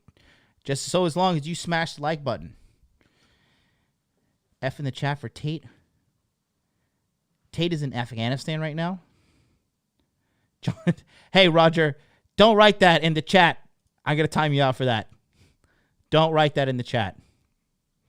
Guys, they can read everything in the chat, okay? Don't you understand? Jesus. Tate's moving to Afghanistan. Whew.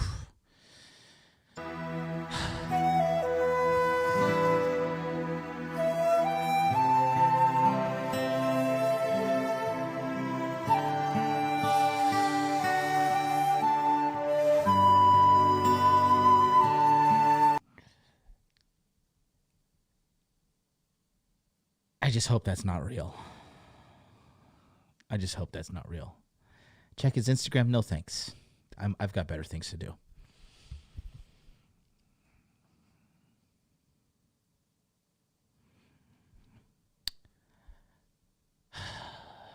People chasing clout. I'm telling you, these people chasing clout are going to chase themselves to a fucking grave. All right? I refuse to chase clout. The only clout I chase is the truth. Okay? That's the clout I want. I want truth clout. All right? I have no idea. But if that's true, that's fucking stupid. All right. So before we get going, I want to show you another clip. I was on the fence whether I should play this or right. But I want to show you this. Because it's very important to pay attention. So you have to realize this. The whole woke agenda, this is a little bit of a long clip, okay? And obviously it's propaganda because it's from Fox News. God forbid. God forbid I'd play anything but CNN and Don Lemon telling you you shouldn't get your... You should definitely get the... or you don't deserve to get money. Don Lemon, please do what you do best and suck a dick. And get the fuck off TV. Por favor. Okay. Anyways... This whole woke agenda is driven by corporate cultures, okay? Just like feminism was driven by corporate cultures and governments, right? Because God forbid we have families that work together and say like, oh, we're just going to prioritize each other over the government. However, due to our weak men in America and weak legal processes, what ended up happening was they started slowly but surely destroying the family unit for money and control. But what they don't seem to realize is, Jonathan, shoot me a message on Instagram, Hot Dude Life. I'm always down to meet people from the show in real life. Shoot me an Instagram message, Jonathan. Hot Dude Life. Totally down. Down to meet up. I don't drink, but you can buy me some Ikinari steak. You can buy me Ikinari steak. I'll take that. Is that too expensive for you? I hope not. I like to get the Hide. You don't have to pay, but we can just meet up.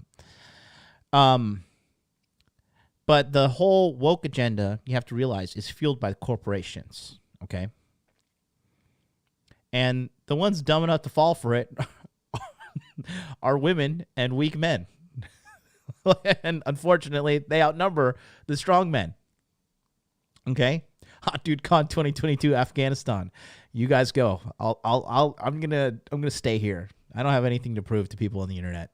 I'm already the man. With or without my YouTube channel, I'm the fucking man. But yeah, the woke thing is totally corporately driven, right? The hypocrisy of the whole woke agenda is hilarious. A lot of these Black Lives Matter t-shirts and propaganda are paid and made in China. Oh, man.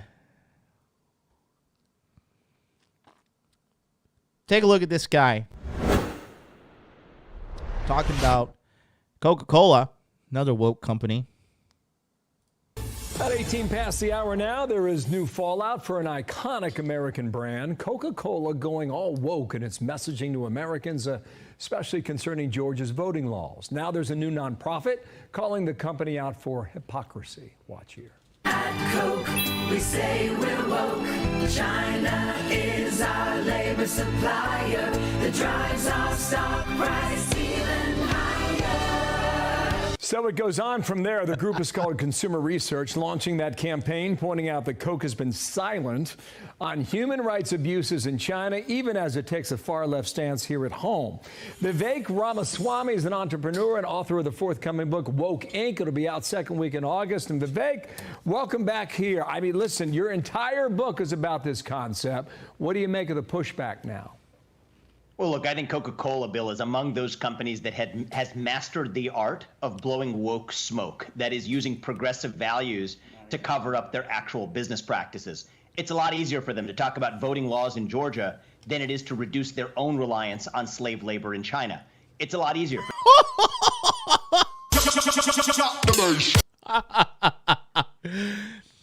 And look, this is not to make everybody depressed and make everybody feel so sad, okay? But this is to let you guys know what is going on. This is what controls that girl who rejects you on Tinder, who rejects you on Bumble, who says you have a small dick and you have small dick energy, okay? This is what controls her. Her life is a joke behind the scenes, okay? That's why all you got to do is focus on the big four. Money, muscles, game, frame. Money, muscles, game, frame. You got money, muscles, game, frame, you win.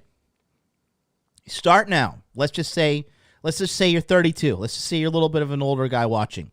Start now. From 32 to 45, for the next 13 years, all you focus on is money, muscles, frame, game. One, you'll start to realize that every woman's belief system is a complete malleable joke, okay? They can all be broken. They can all bend their will and serve you and love you from here to kingdom come if you know how to do it, all right? Two, you'll have to realize, again, focus on the message here. These strong, independent women think they're so smart. They gave up their idea of, think of how ridiculous it is, okay? I'm not going to be enslaved by a man and be a slave of a wife in a home. I'm going to go be a tax slave and a corporate slave instead. Okay, great idea. I love it. What you just said is one of the most insanely idiotic things I have ever heard. At no point in your rambling, incoherent response were you even close to anything that could be considered a rational thought. Everyone in this room is now dumber for having listened to it. I award you no points, and may God have mercy on your soul. Let's listen to Vivek. For them to teach their employees how to be less white than it is to reckon with their own role in fueling a nationwide epidemic of diabetes and obesity. By the way, in the black community that they profess to care so much about.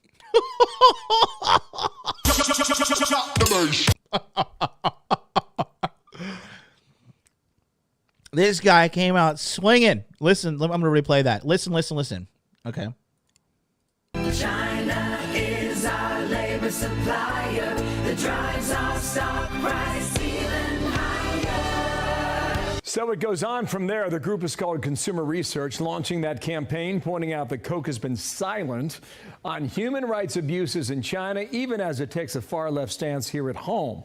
Vivek Ramaswamy is an entrepreneur and author of the forthcoming book, Woke Inc. It'll be out second week in August. And Vivek, welcome back here. I mean, listen, your entire book is about this concept. What do you make of the pushback now?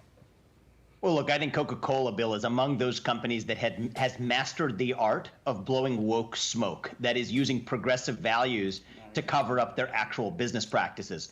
It's a lot easier for them to talk about voting laws in Georgia than it is to reduce their own reliance on slave labor in China.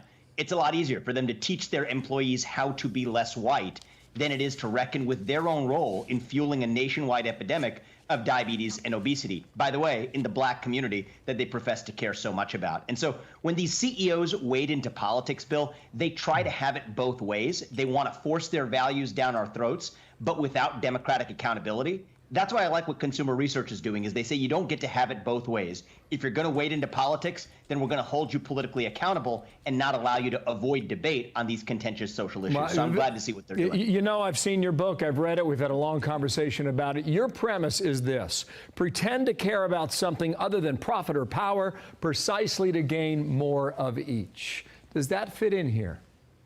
That's exactly right. I mean, look, Coca-Cola has a lot of difficult business practices that it would rather not talk about. And we live in this moment where a lot of consumers appear to care about progressive social values at these companies. And so this is just another way for them to make an extra buck, for them to aggregate profits for Coca-Cola and power for its CEO. But I think that once we see through this charade of virtue signaling, consumers aren't going to fall for the trick any longer. That's why I wrote the book, but I think that's also why groups like Consumer Research are doing good work in exposing that hypocrisy, really that fraud, for the essence of what it is. This is Will Hyatt. I don't know if you know him or not. He's the executive director of this group that we mentioned here, Consumer Research. Listen here. They don't lift a finger. Oh, he's white. You know what that means. He's white. He's a racist. To criticize the CCP and their human rights abuses in China, but they want to preach to the American consumer, who they should be serving, about political issues that are not germane to their business. Stop cozying up to woke politicians. Focus on your customers. Is this the pushback that you've been waiting for? Well, look, he hits for? on a pretty important point that very few people have appreciated, which is that the CCP, the Communist Party of China, has weaponized the woke pandemic, and in particular woke capitalism.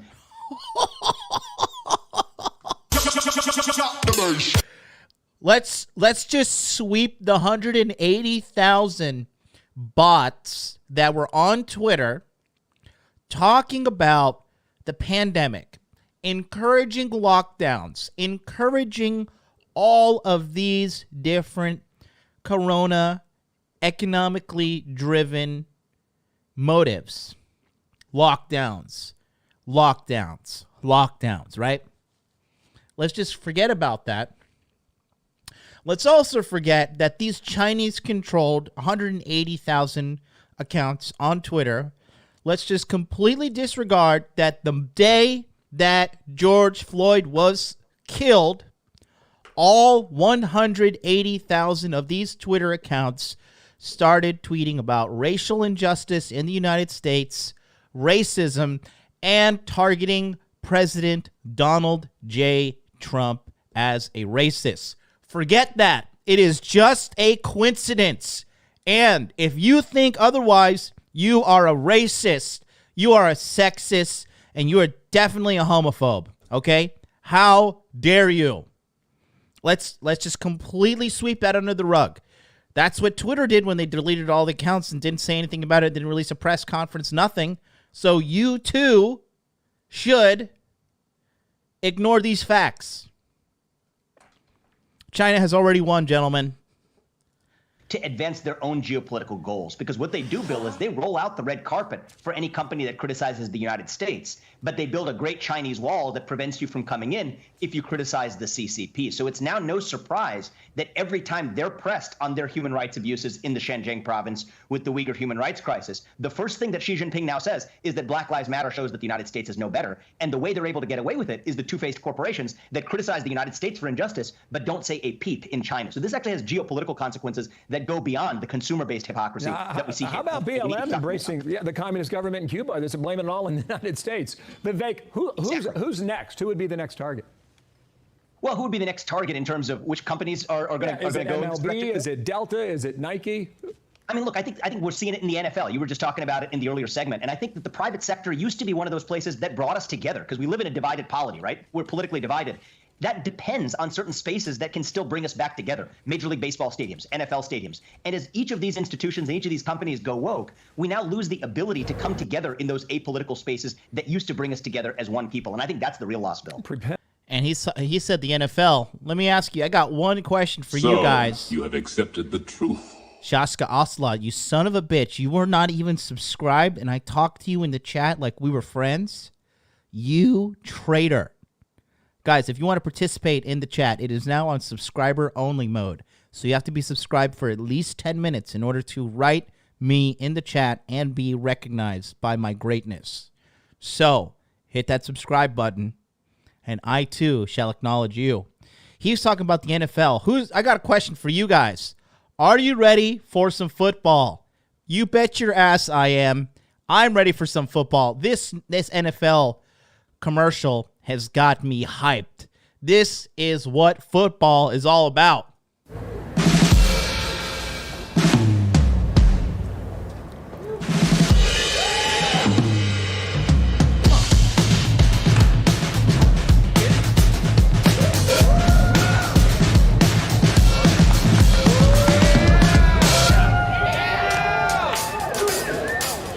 Oh, yeah. Fuck yeah. Can we just get some dudes sucking each other off in the end zone while we're at it? LGBTQ youth with at least... LGBTQ plus youth with at least one accepting adult have 40% lower risk of attempting suicide.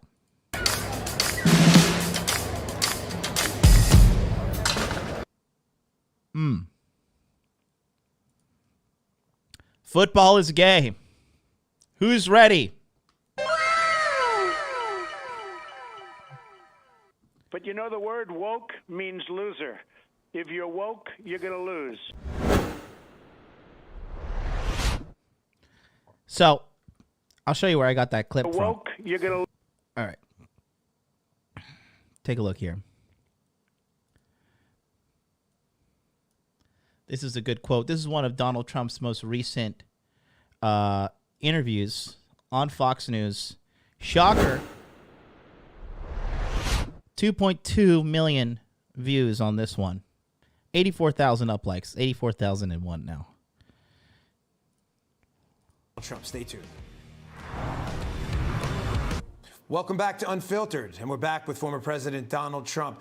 Mr. President, you've always, when you give speeches and you see an American flag, you made a point to grab the flag, hug the flag, embrace yourself in our country. You've been very proud of our country. Yet we have athletes in the Olympics supposedly representing our country, deciding it's a good idea in front of an international audience to embarrass the country and take a knee, and you see ratings plummet as a result. Your thoughts on that? Well, the ratings do. It plummeted for the NFL. It plummeted for baseball. You see what's going on. But look at the soccer team, the women's soccer team. All of a sudden, they're not like they were. They were supposed to win the gold medal. But you know the word woke means loser. If you're woke, you're going to lose. And ultimately, we're not going to let woke make this country into a loser. But you watch that, and I watched some of the people, and I was very proud that some of the young women on the soccer team stood up proudly, and they stood up proudly against all odds with what they have to put up with on that team. But the word woke is loser, and our soccer team did Against all odds, what they have to put up with on that team. He's talking about Megan Rapinoe. not get the gold medal. Proud that some of the young lose. And ultimately, we're not going to let woke make this country into a loser. But you watch that, and I watched some of the people, and I was very proud that some of the young women on the soccer team stood up proudly, and they stood up proudly against all odds with what they have to put up with on that team. But the word woke is loser, and our soccer team did not get the gold medal, and they frankly didn't even come close to it. And we are... look, the country doesn't like it. I don't like it. And a lot of people have turned off the sports. LeBron James, they don't like him. The NBA didn't do great, but they did better after he was out. They don't want this. There's enough of it. They want to watch sports. They want to watch great athletes. They don't want politics in the middle of their sports games. And that includes the announcers, too. I hear some of these announcers, they're not big shots, that I can tell you, but I listen to what they say. And you just want to turn off the game, and many people do. You see the ratings, how bad they are. Yeah. But you know, the word woke means loser. If you're woke, you're going to lose. It's not a coincidence, guys. It's not a coincidence. You go woke, you go broke. So, again, when you deal with these chicks, we're going to do one more athlete after this. One of my favorite ones. Very near and dear to my heart as I reside in Tokyo, Japan. Mike says, NFL, mandatory vax and mandatory homosexuality. It's going to get to that point where we need at least one gay guy on every team. All right. How long till some teams show up in rainbow jerseys? Guarantee you this season. This season... Probably the Dallas Cowboys. Now, it'll probably be like a California-based team. I would love to see the Los Angeles Rams. Are they? They're still Los Angeles, right? Yeah, they're Los Angeles. Who got sold to? Oh, the Chargers are going. Oh no. The Raiders are going to Las Vegas, right? Who knows? But yeah, MLB trash ratings, NFL trash ratings, NBA trash ratings, right? UFC, staying completely politically neutral.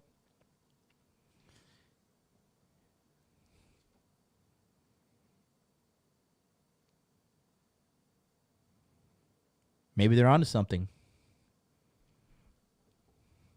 Okay.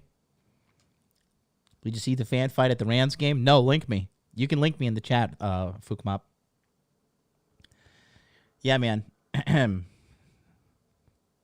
Are we going to see male cheerleaders? They are already on the Los Angeles Rams. They got of course the California team's got the first gay male cheerleaders. Oh man, it's clown world. It's all you can do is just laugh. This is why I tell you guys, now more than ever, especially if in America, money, muscles, frame, game, or get ready to be a slave to the woke people. That's your choice right there. Money, muscles, game, frame, or get ready to be a slave. That's it. You have no choice. Okay? You take care of yourself, or you will be a slave. You self-develop, or you don't. What is this? Is this a fight? Oh, God. Let's take a look at the pride of America. Let's do it. Fukmop linked me. I'm just going to play it.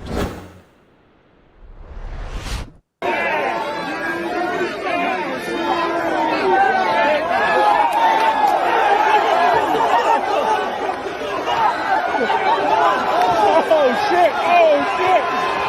Oh, he's serving it. He's serving it, man. He's serving it, man. Oh, he's getting passed out now. Oh, shit.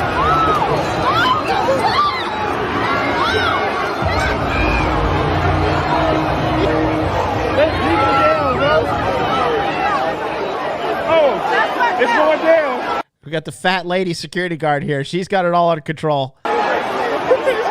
Excuse me, could I advise you to please stop? I'm here to meet the diversity quota. Please stop. That nigga's a hog, boy. That boy is a fucking hog, boy. I just love how everybody in this whole video is fat. But for you Americans, that's normal. You're like, everybody's fat, right? Like, it's not everybody just a reprehensible fucking mess of a human. He's a fucking hog, man.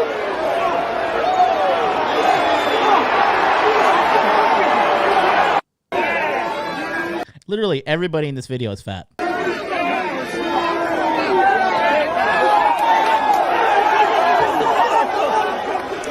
Oh, this chick is skinny. I stand corrected. So one person out of the 50-something here is not disgustingly huge. Oh,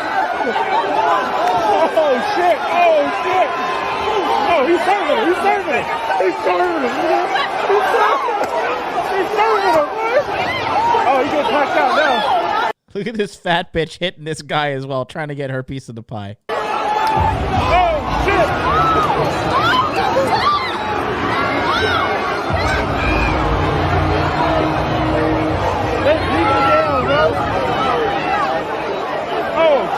It's going down. Oh, man, I love to watch this country burn. America is a disgusting shithole. It is a joke of a fucking country, to say the least. Look, the amount of respectable Americans is probably like a 9-to-1 ratio. 9 reprehensible, disgusting shitheads, and then 10% are like, oh, this guy's all right. Oh, man. America, the disgusting gift that keeps on giving. It would never happen in Japan. Never. People are fucking orderly. Okay, people have respect. People are civilized.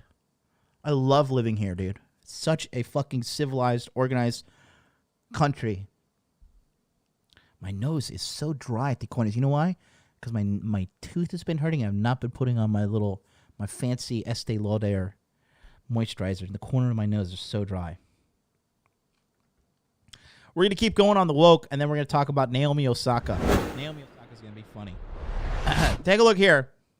The 5 reacts to the warning China is using wokeism as a tool against America. Remember, every time you meet a dumb bitch that's Americans are fed up. Like, oh yeah, I'm pro-choice. I'll murder my baby, and I'm a boss bitch. Yeah, I whore myself out on OnlyFans, but pay no mind. I'm educated. I'm this. I'm that. You know, all she's telling you is, I'm a corporate slave. I have no father in my life. My values come from the government and corporate America. I am an empty vesicle of a human. Therefore, use me as the empty vesicle that I am and fill me with your semen. That's exactly, and guys, that's what I'm telling you. This is the August of Ascension on this channel, and we are going to rise up above this bullshit that is happening in America, in American culture, and Western culture, because I know that's where the majority of you guys are at. If you need dating coach help, and you're like in Europe or Asia or South America, I will 10,000% get you laid. Okay, 10,000%. If you're in the West and you do the work, I will 100% get you laid. But if you're in Asia, hell, India, even fucking the Middle East, okay? Even in Africa. People in Africa watch me. South America, I will 10,000% get you laid. 10,000. Okay? Let's go. Let's take a look. Big companies pushing woke political agenda. Let's see what this is all about.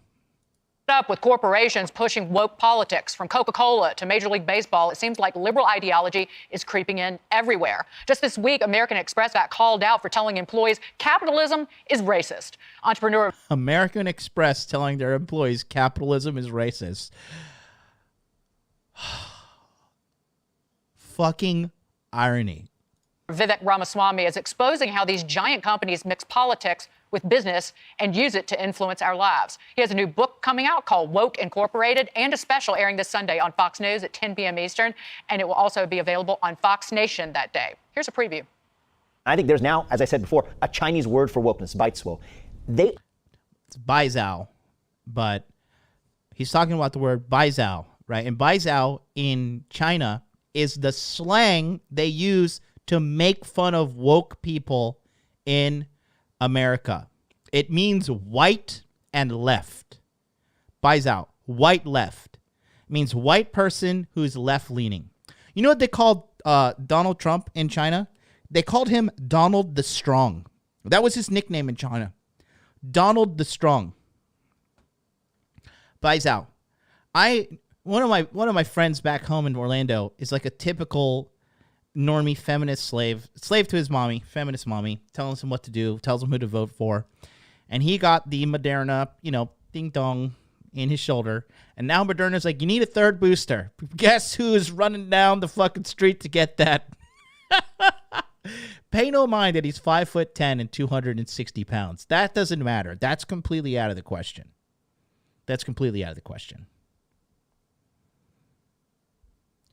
White guy, left-leaning, hilarious.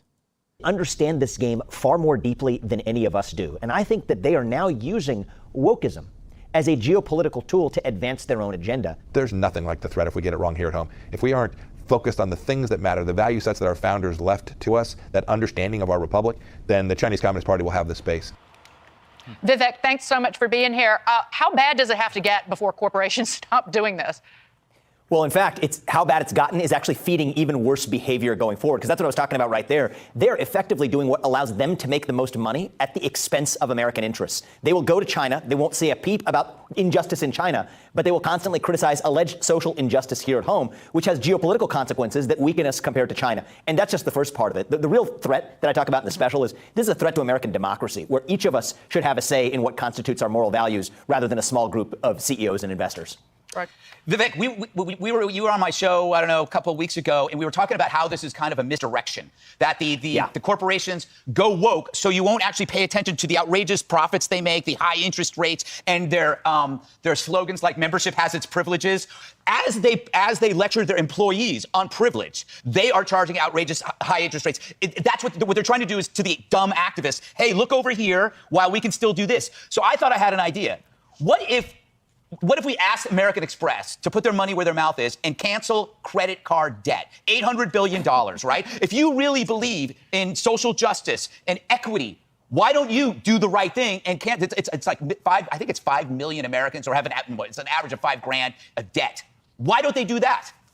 So, Greg, you just nailed it. These companies blow woke smoke to cover up the topics they'd rather not be talking about. That is what this whole charade is about. Funny thing about American Express, you nailed it, is their black card doesn't apply to black people. It actually applies to people who spend millions of dollars per year. Yeah. So there's the first commandment of woke capitalism, which is the more ruthless your business is, the more woke you have to act. That is the game. That is the charade. And I think the first step in solving the problem is actually just putting some sunlight on the issue. Mm-hmm. Putting sunlight on the issue exposes the hypocrisy and doesn't let them have it both ways. I have to correct you, though, because it's not smoke, because smoke raises the Earth's temperature. It is like harmless vapor that they're blowing. Lawrence. Well, climate change is indeed one of their favorite topics, especially the racially disparate impact of climate change, which is a great way of changing the topic from economic injustice, which corporations love to do. Yep. It's environmental racism. So, Vivek, Greg hit on something. So my big question is, do they actually believe in this stuff? They promised $50 billion, all these companies, to black causes. They've only given out $250 million. It was an article in the Wall Street Journal and Fortune. So listen to what he said again. This is the funniest part. Big question is, do they actually do? Yep. It's environmental racism. So, Vivek, Greg hit on something. So my big question is, do they actually believe in this stuff? They promised $50 billion, all these companies, to black causes. They've only given out $250 million. They promised $50 billion. This is how dumb all these fat, white, protest-going idiots. So I'm going to quantify this for you. They promised $50 billion, okay? So that is $50 billion, okay? They have only paid $250 million, okay? Sorry there, Tyron. We got your vote, and you bought the newest pair of Jordans. We'll get back to you in 2024 when we need your vote again And we'll try to chip away at some of this debt that we promised. But we really got to focus on we got to hashtag pray for Afghanistan. That's really what we're focusing on right now, because these are really marginalized people over here. You know, are you guys seeing how the average idiot's being fucking played? There was an article in the Wall Street Journal and Fortune. So is this all about virtue signaling and not actually putting the money where the mouth is? I think it is mostly about virtue signaling. And here's the problem with virtue signaling is at some point, signaling your virtue becomes more important than being virtuous itself. And I think you take a company like Unilever, which talks about the immutable laws of intersectionality according to its CEO. This is what he talks about here. This is hilarious. When he talks about Unilever and Disney, I'm not going to interrupt, but I want you guys to pay attention here, because this is hilarious in itself. Because again, I want to reiterate this for you, okay? Safe Moon is more trustworthy than these companies. Oh, Jesus Christ. Safe Moon. Fucking kill me. How about that big fucking idiot of a influencer, that muscly fucking gym cell dude who was like, yeah, invest in pancake swap. Don't invest in Bitcoin. Invest in pancake swap. I was like, Jesus, take the wheel. Jesus, take the wheel. Just fucking beam me up now, Christ. I can't handle all these morons on this planet anymore. It's isolating being a genius. It is. But it's isolating up here in the 19th floor of my luxury high-rise and my beautiful gaggle of women and my cute, amazing dog and my robust collection of coconut water in the fridge, which I'll probably go have one really shortly. But again, the point of all this is for you to realize that if you're watching me, you are a powerful man. You are an educated man. You are not a slave, okay?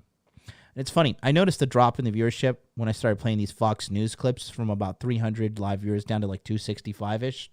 And I know it's because some people saw that I was playing Fox News like, I refuse to watch Fox News. I only watch accredited news sources told to me by the Bucks.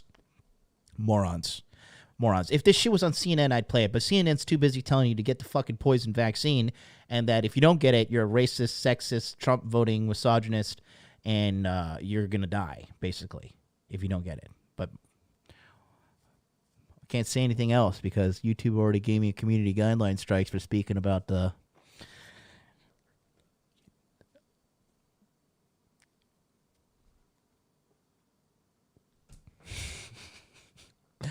But again, anytime a girl tells you, "Oh, you probably just have a small dick," or "You're just a fucking loser," they shit talk you, right? They make you try to cut you down. They try to make you feel like you're unworthy, like you're stupid. They tease you sexually.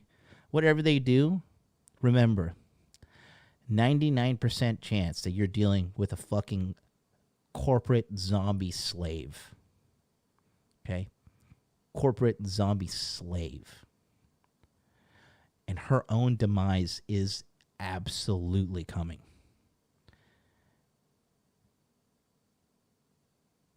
You have the upper hand. If you're watching me and paying attention to this and actually agreeing with me, like, Jesus Christ, this fucking makes sense. Okay? You've already won. Now you just got to focus on the big four. Money, muscles, game, frame. 18 months, men. 18 months is all you need to completely turn your fucking life around. You can go to fat slob to heartthrob in 18 months, okay? You can go to broke joke to big ballin', okay? In 18 months, you can get yourself up to at least $60,000, $70,000 a year. 18 months, man. It's a year and a half. The time's gonna pass anyways, and the time is passing that is coming to your inevitable death. Okay. So what are you gonna do with the time in between?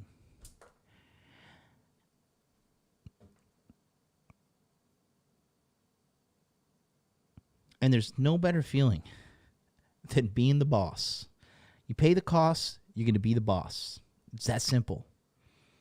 And then I like when I see girls that are like, I'm fully vaxxed. Like, oh my God, I'm so cool. I'm like, oh, I have a fever. I'm convulsing nonstop. I'm going to die soon. But I'll do it all again. Oh, man. The irony of it all. The sweet, palpable, delicious irony of it all. Have you guys seen the update from Queen City Dom? Poor girl, man. This was a virtue signaler.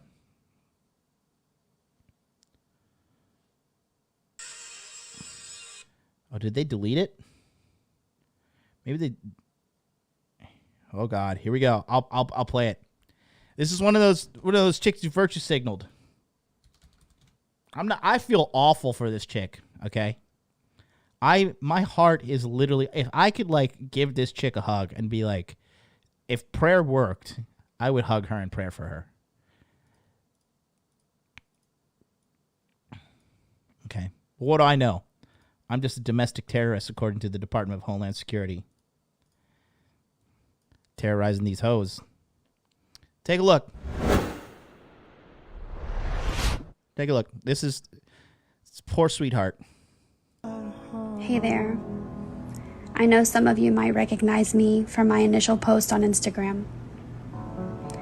I've been hiding a lot and not showing exactly what this has done to me. But I'm done hiding, and I'm done being scared. There are several stories like mine. The same doctors who told us this was safe are the same doctors brushing us off as if we didn't matter. It is now time that we are heard, seen, and believed.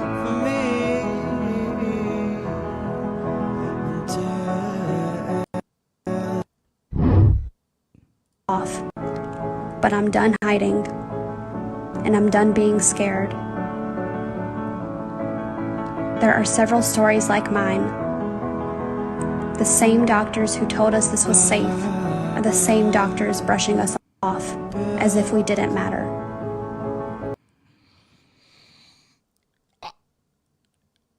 I wouldn't wish this upon anybody.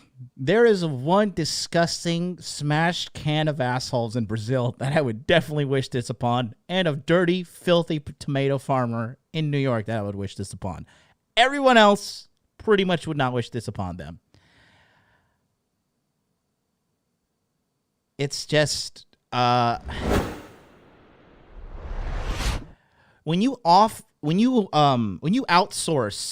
your belief system to someone else to tell you to believe, your best interests are never going to be first. And this chick outsourced her well-being, okay, her well-being to Big Pharma.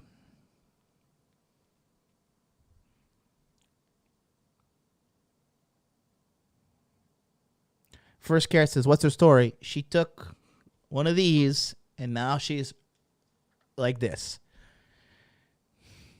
All you guys saying, I'd still smash. You guys are fucking animals. I would too.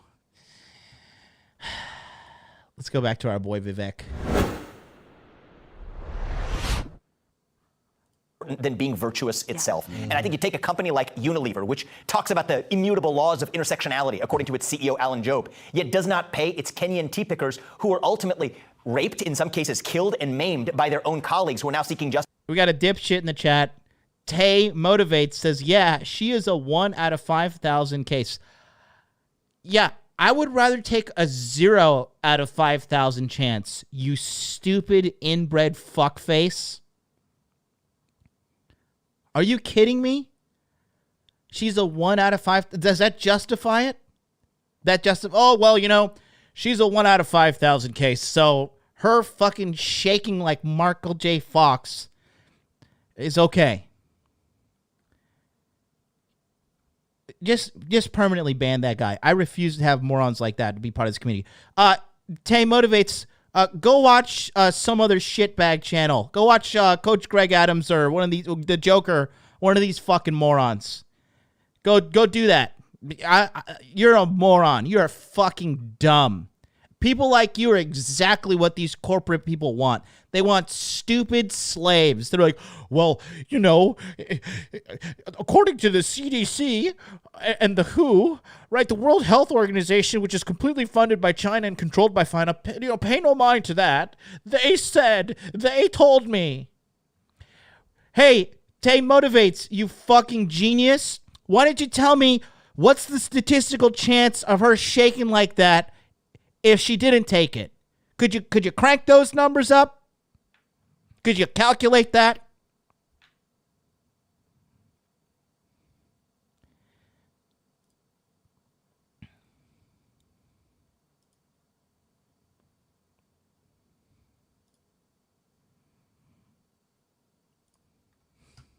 Justice from Unilever, and Unilever is denying that to them. That's one of the things I talk about in the book. I'm That's one going to of the rely itself. Okay, Signaling. I'm not going to interrupt it, but the stupidity in the chat drives me up a wall. And not actually putting the money where the mouth is. I think it is mostly about virtue signaling. And here's the problem with virtue signaling is at some point, signaling your virtue becomes more important than being virtuous itself. And I think you take a company like Unilever, which talks about the immutable laws of intersectionality, according to its CEO, Alan Jobe, yet does not pay its Kenyan tea pickers who are ultimately raped, in some cases killed and maimed by their own colleagues who are now seeking justice from Unilever, and Unilever is denying that to them. That's one of the things I talk about in the book. That's one of the rules of how this game is actually played. But at the So Black Lives matter, but Kenyan Black Lives don't matter. Got it. end of the day, I think it's even worse when some of them are authentic about it. Jack Dorsey isn't doing it just to make an extra buck. He has enough bucks. Some of these guys who are doing it authentically are even worse. They're using their market power to exercise undue influence in the marketplace of ideas. So it's a little bit of both. Yeah, I have a question. Well, piggybacking off what a lot of people said here, they're not really doing anything. I hear about a lot of seminars, right? Which is, as far as I understand it, you sit there, you eat sandwiches. If they really cared, wouldn't these people go out and volunteer? And why aren't more people calling them out on that? I think a lot of it is they make people afraid. How do people get beyond this fear of saying, you're not really woke, you're just sitting there eating sandwiches and listening to somebody say crazy stuff? It is this new culture of fear in every direction. But in corporate America, the way it works is you'd rather be talking about woke values or applauding diversity and inclusion or applauding equity or musing about the racially disparate impact of climate change than you would be talking about Occupy Wall Street, which is actually when I think all of this began. After the 2008 financial crisis, Wall Street was scared of Occupy Wall Street. But getting on these woke values, that was actually really easy. So that's when all of this began, and the last decade is really the after effect of what's happened since then. Awesome. Hi, Vivek. They saved the wokest for last. I was particularly taken by what we saw in the little preview where you said that wokeism is being used as a geopolitical tool. Could you expound on that a little bit more? Sure. So effectively, the way it works in China is they will build a great Chinese wall that prevents you from entering the Chinese market if you criticize the CCP. But they will roll out the red carpet if you criticize the United States. So if you take Disney, they said they couldn't film in the state of Georgia if Georgia passes a new anti-abortion statute. But they film Mulan in the Xinjiang province of China, which is ground zero of the Uyghur human rights crisis. And they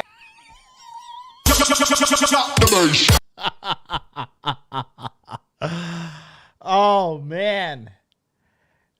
So Disney, they're like, we're not going to film in Georgia anymore because of the abortion bill that they planned. But there's a province in China where they film Mulan, where they literally have concentration camps. And they're like, yeah, this is okay. This is okay. Because even though the last country to have concentration camps was Germany in the 1940s, where they were dumping off Jews like Italians dump pizzas in an oven, just nonstop killing Jews, all right?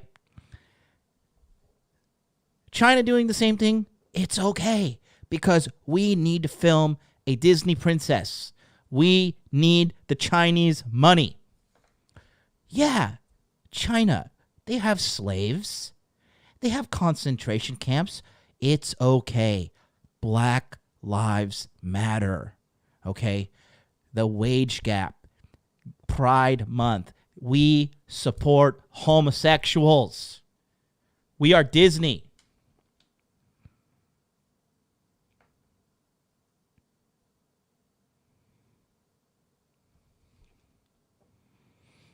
$74,000 people in the U.S. alone. Almost 1 million people worldwide. For what? Who bit the dirt? Bit the dirt from the thing that Tay Motivates is all about. Tay Motivates, go ahead and get yourself jabbed up there, buddy. Take an extra one for me. Take one in your left arm for you and one in your right arm for me. Do your part, okay? Do your part. Jonathan Holmes says, not to mention where they force sterilize and terminate the pregnancies of Uyghur women. I did not know about the Uyghur crisis until a guy in our Hot Dude Army, Mukhtar, hit me up and he booked a consultation with me. I'll never forget this. And he was telling me about the crisis. And he was telling me how his parents were held in one of those concentration camps. And I remember he paid for the consultation, which was like, I think an hour, but we talked on the phone for like 2-3 hours because I actually didn't even know that this thing existed. And he told me about this in 2019. And I couldn't believe it at the time. Then I started doing my research and I was just like, holy fucking shit, China is evil.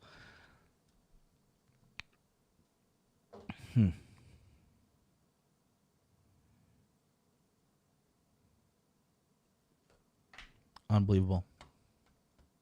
They actually praise the CCP. And what that allows China to do is they will build a great Chinese wall that prevents you from entering the Chinese market if you criticize the CCP. But they will roll out the red carpet if you criticize the United States. So if you take Disney, they said they couldn't film in the state of Georgia if Georgia passes a new anti-abortion statute. But they filmed Mulan in the Xinjiang province of China, which is ground zero of the Uyghur human rights crisis, and they actually praised the CCP. And what that allows China to do is when they get pressed on their human rights issues by the UN, by the EU, the thing that Xi Jinping now says is that Black Lives Matter shows that the United States is no better because the international arbiters of moral justice, the supposedly neutral corporations, are praising China while they're criticizing the United States. So I think that's actually dangerous geopolitically. It undermines our greatest asset, which isn't our nuclear arsenal. It is our moral standing on the global stage. That's what's at stake here. Rest in peace, America. It's been a solid run. It's been a solid run. But you just got to take this L. When you have citizens like Tay Motivates, you just got to hold on to these L's.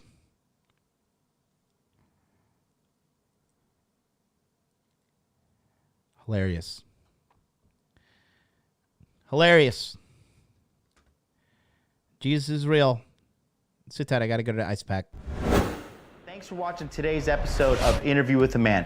We're going to get right back to the show, but I wanted to take a quick second to tell you about my one-on-one coaching service. If you need help making money, making muscles, or learning game, let me help you. By booking a one-on-one call with me today, you can answer your questions in a timely manner. All you need to do is go to modernlifedating.com/coaching, and we can have a conversation to come up with a plan to fix your problems.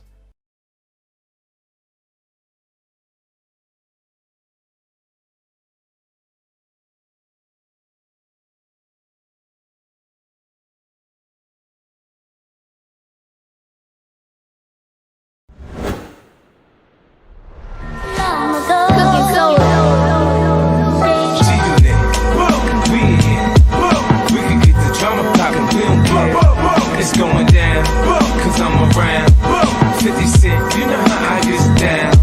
What up, blood? What up, cuz? What up, blood? What up, gangsta? What up, blood? What up, cuz? What up, blood? What up, gangsta? They say I walk around like I got an S on my chest. Now that's a semi-auto. In the vest on my chest, I try not to say nothing to DA. Like one playing court, but I hunt a duck nigga down like it's a sport. Front on me, I'll cut your gun, but you a buck. You getting money, I can't get nothing with you, then fuck you. I'm not the type to get out for DWI. I'm the type that can you connect when the coke price rise. Gangsters that bump my shit, them they know me. I grew up around some niggas that's not my homies. 100 G's, I stash it. The Mac got blasted. These come, we dump the diesel and battery acid. This flow's been mastered. The ice I flash it. Jokes me, I had your mama picking out your casket, bastard. I'm on the next level. White link, baguette, bezel, Benz, pedal to the metal. Hotter than a tea kettle, blood. What up, cuz? What up, blood? What up, gangsta? What up, blood? What up, cuz? What up, blood? What up, gangsta? Twist the best bud, burn and wonder when gangsters bump my shit. Can they hear my hunger?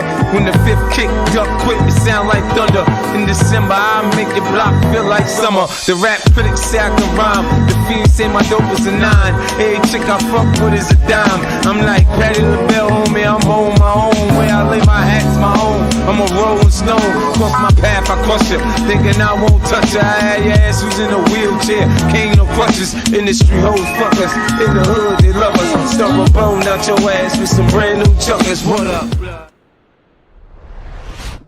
All right, we're back.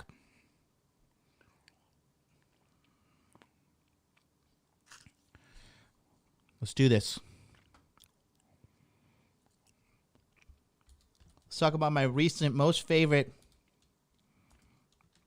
athlete in the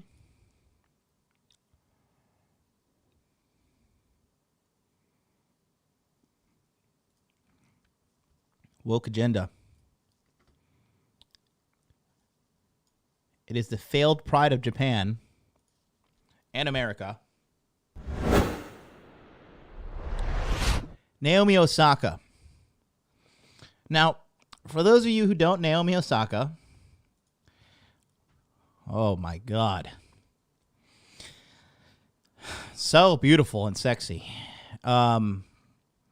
shaped like a lunchbox, sexy. Naomi Osaka is I believe she's half Haitian, half Jamaican, and half Japanese. Let me see. Let's bring her on here. Osaka Naomi, Japanese professional player. She's ranked number 1, Women's Tennis Association, first Asian player to hold top rankings in singles. She's not. This is another example of. Oh God, I can't even say this. Let's be honest. The Asian side of her did not get the athletic prowess that she has. Let's just put it that way, okay? Haitian father and Japanese mother, right? And I'll tell you right now, Haitian father, Japanese mother, Japanese last name. Okay. We know who runs that. We know who runs that relationship. So Naomi Osaka technically represents the nation of Japan in regards to certain sports, tennis, for example, right? And now she did get to where she was, in my belief system, from hard work and determination, okay? And she really came into her own when she was able to defeat Serena Williams in the U.S. Open in 2018. She dethroned her. And let me see. Let me see if I can find the highlights.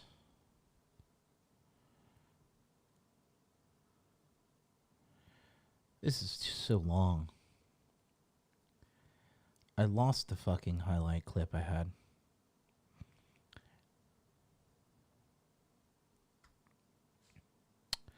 All right, well, let's just use this one, skip to the end.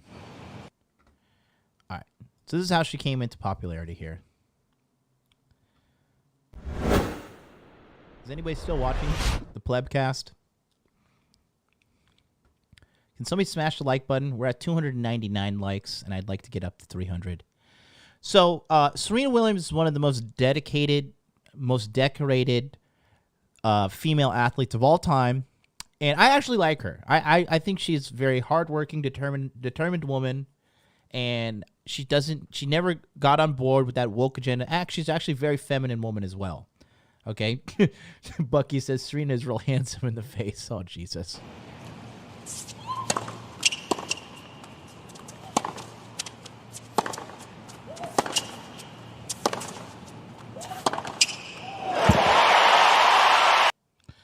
And I believe Serena at this time was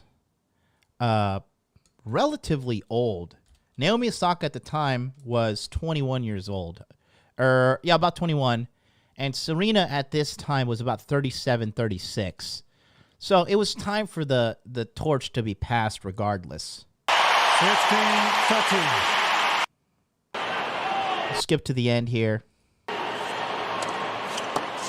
At the bottom, so just so you guys don't know, Serena Williams is at the top, and Naomi Osaka is at the bottom, and this is where she catapulted her life up into the stratosphere.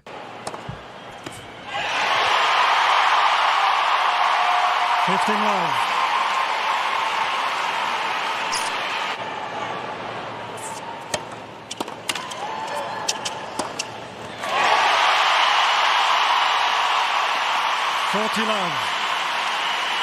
And Naomi Osaka here at the time, she had the entire crowd against her. Okay, nobody wanted this chick to win. Every single empowered you go girl boss bitch wanted her to fucking lose, right? Just because, not because of this woman was, like, I mean, if we're gonna go with the minority oppression report, right? Her father's from Haiti. And her mother's Japanese, so she's like ultra oppressed because she's biracial and Asian, right? She out oppresses Serena Williams here. Now it's switched. Naomi's up top.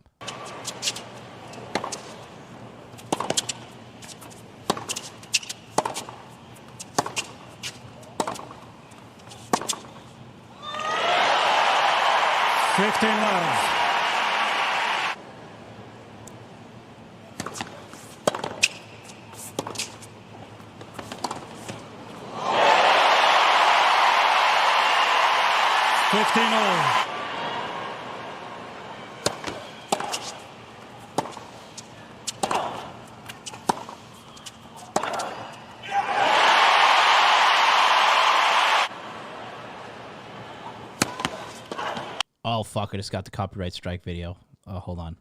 We might go under. Anyways, here you go. Spoiler alert, Naomi won, and this catapulted her into fame, stardom, fortune. You name it, she got it, okay?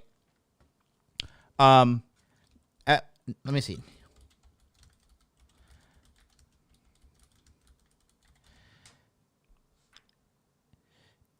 Yeah, so if you're talking about what she did, take a look here on this Forbes article that has just given me the you must disable your ads. You guys better download this video because I don't know if this is going to stay up. But if you guys are like one of those like super tech people that download my videos as soon as we're done, literally you got to get on this like immediately as soon as this shit's over because God knows what's going to happen. I'm pretty sure YouTube is controlled by China as well. So, I mean, one of my China pill videos just disappeared. My original China pill video, the super based one, no strike, no warning, nothing, just disappeared. I got no emails. I couldn't appeal it, nothing. I'm not fucking crazy. That really happened. Okay.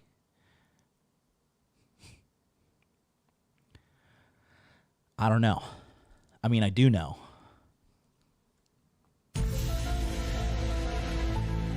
But I don't know. We need the super coders to figure this out.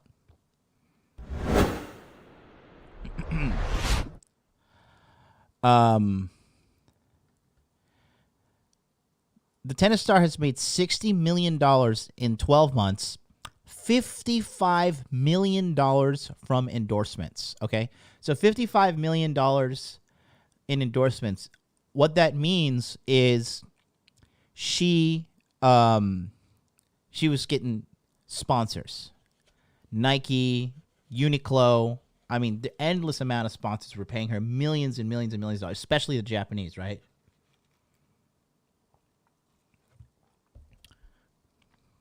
Demolishing the earning records for female athletes she set just last year with $37 million. So she's made $37 million the previous year, and then $55 million in endorsements alone the next year. That places Osaka at number 12 on the Forbes list of 50 world's highest paid athletes, tied with Tiger Woods and well ahead of men's tennis stars like Djokovic and Rafael Nadal, in a significant jump from last year's number 29 ranking. Where is Megan Rapinoe on this one, huh? She's making more than the men, right? Shouldn't the men be making the same as her? Oh, when the statistics are in the favor of the women, men are just weak, crying little babies. Got it. I was a little confused there, but I'm really glad I cleared that up.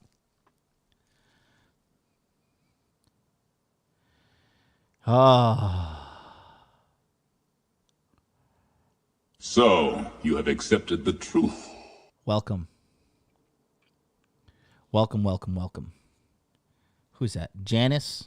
Thank you for subscribing. So, you have accepted the truth. All right. FinTech Unplugged. Is that you, Myron?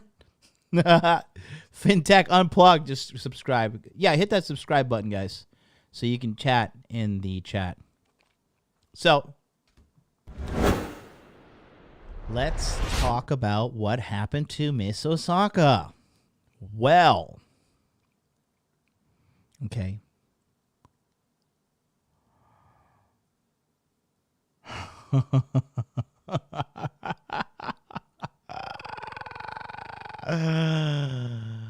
It is hilarious. Okay. So, one of the biggest tournaments in the tennis sphere, Harry Zikos, our local tennis expert, can attest to this, is the French Open. Okay. And Naomi Osaka is women's tennis now. Okay. When she dethroned Serena Williams, she got all these endorsement deals and she got all this money. And that right there comes with responsibility, right? Something American women hate. Let's be honest. Naomi Osaka claims to be Japanese, but she's really American. Okay. Now, the biggest tournament is Wimbledon. Yeah, I did not say it was the biggest one, Pavlo. Okay, I said one of the biggest, young man. And I bet you don't even know I went to the Wimbledon, Pavlo. I bet you didn't know that. I went to Wimbledon. Mr. Know-It-All. Anyways, so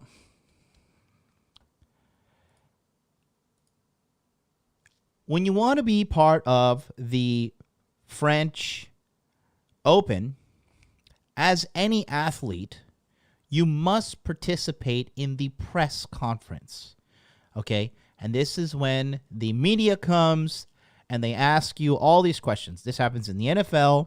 This happens in the NBA. This happens in the UFC, the MLB, the ABC, the FUC, whatever fucking abbreviated sports organization there is out there. You got to do it, right?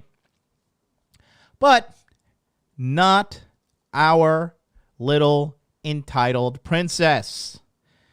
Take a look here at what she says. This is her. So, you have accepted the truth. Thank you for subscribing. Jagadeep. Thank you so much, Jagadeep. Now, here's the deal. When you become a superstar, you have some obligations to your fans, to your people that support you, okay?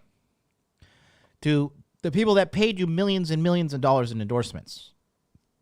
And she writes, this is how she issues it to the public. Hey, everyone. Hope you're all doing well.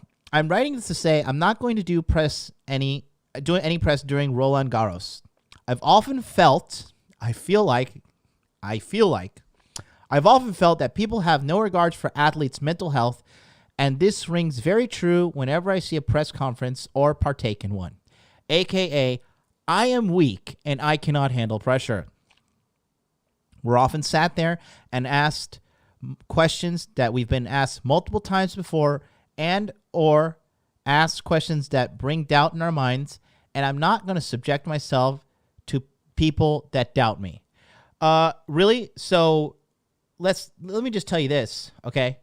How about you go and do a UFC presser when they literally ask you the same fucking thing over and over and over again, and you're literally starving yourself to make weight while putting up with people saying, I don't think you're a good fighter. You're kind of a shitty fighter. You got knocked out your last fight. We really don't think you're worthy of this title shot. How do you respond to that? You're hungry, you're dehydrated, you're tired, and you have to deal with all this shit. Mentally weak. We're gonna go into the depths of why she's why all of a sudden, out of nowhere, she became so mentally weak.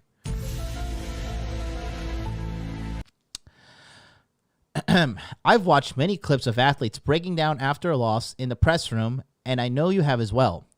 I believe that whole situation is kicking a person while they're down, and I don't understand the reasoning behind it, because you're an entitled little brat. Me not doing press is nothing personal to the tournament, and a couple of journalists have interviewed me since I was young, so I have a friendly relationship with most of them. However, if the organizations think that they can just keep saying, do the press or you're going to be fined, and continue to ignore the mental health of athletes that are the centerpiece of their cooperation. This should be corporation, sweetheart. Then I just got to laugh. Anyways, I hope the considerable amount that I get fined for this will go towards a mental health charity. XOXO, peace, heart. May 27th, 2021. So she's like, I'm not going to go to the press conference for the French Open, and if you're going to find me, okay?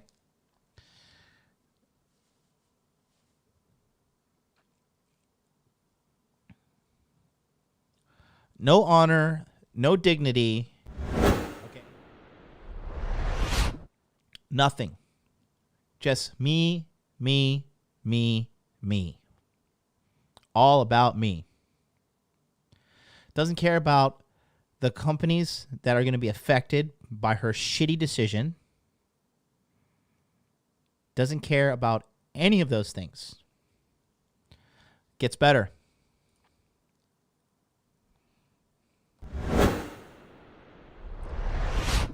May 31st, 2021.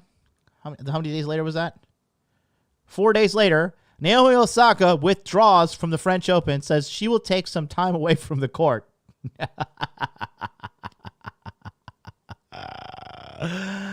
One day after being fined $15,000 for her media boycott at the French Open, world number 2 Naomi Osaka has withdrawn from the Grand Slam event and said she will, quote, take some time away from the court now, end quote.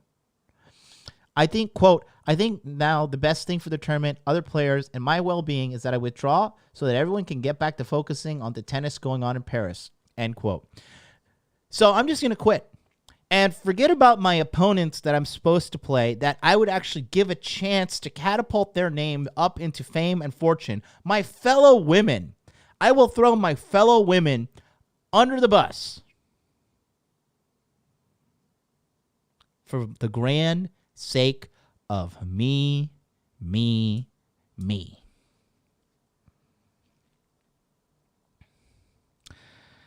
She continues on to say, I think now the best thing for the tournament, the other players, and my well-being, is that I withdraw so everybody can go back to focusing on tennis in Paris. I never wanted to be a distraction. Okay, so you're literally the fucking name in female sports in regards to tennis, and you're like, oh, I don't want to be a distraction. Everything you do is going to be a distraction.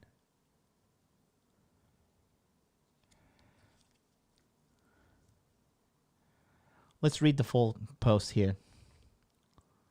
Okay. June 1st. Hey everyone, this isn't a situation I ever managed or intended when I posted a few days ago.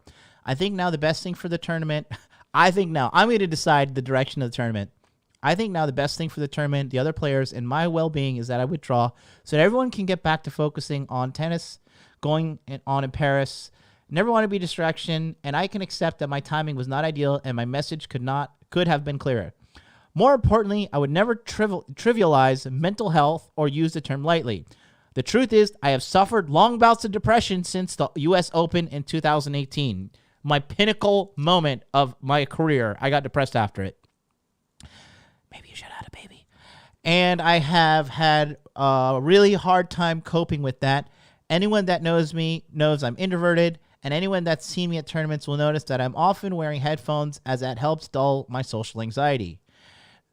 Though the tennis press has always been kind to me, and I want to apologize especially to all the cool journalists who I may have hurt. Yeah, so you're going to send out some money to them because they're probably, depending on that breaking story, to pay their bills, rent. They didn't have $55 million just laying around. I am not a natural public speaker and get huge waves of anxiety before I speak to the world's media. I really get nervous and find it stressful to always try and engage and give you the best answers I can.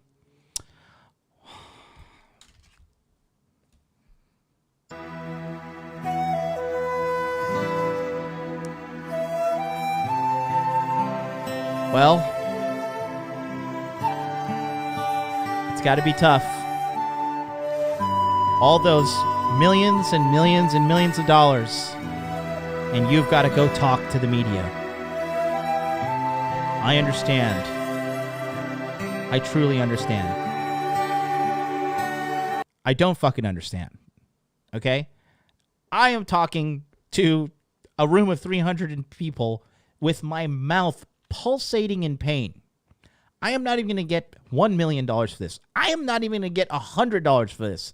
The super chat revenue is now $80. I will get $80 for sitting here and enduring 3 hours of pain. Okay? And you have the audacity to put your needs above the rest of the world who determines their livelihood upon your arrival.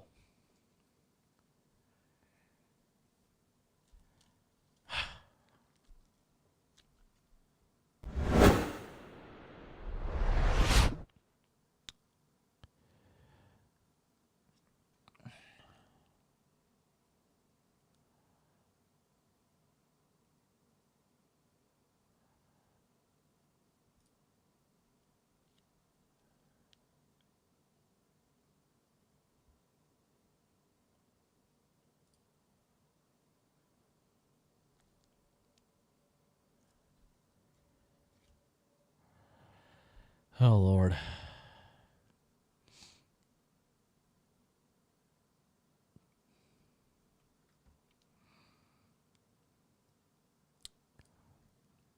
gets better.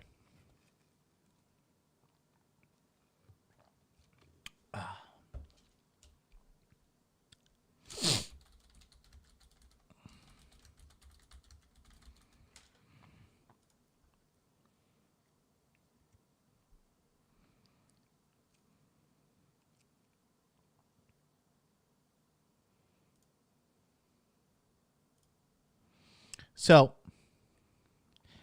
after that tirade, okay, after that If you guys statement, don't donate $100 right now, Thank you're you. a beta male, you're a cuck, you're blue pill for life. You better send me $1,000 in donation right now. and that's I will eat a Canadian maple syrup cookie in the honor of these $5 Great British Pound super chat. Ryan Stone and Richard Cooper. This is my reward. $55 million in endorsement. Fuck it. Canadian cookie. I chew on one side of my mouth. I haven't gone to the gym in 3 days because I've fucking just been in excruciating pain. I'm going to go to the dentist tomorrow and yell at him. If you guys don't donate There's another one. $100 right now, I'll read that. you're a beta I'll eat male, the other half of this cookie. you're a cuck, you're blue pill for life. You better send me $1,000 in donation right now. And that's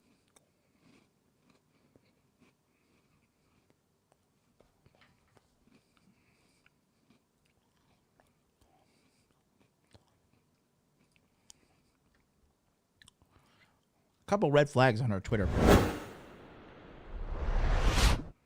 One,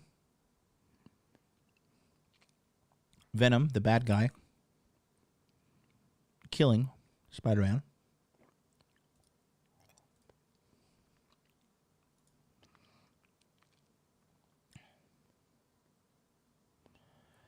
Oh, Lord.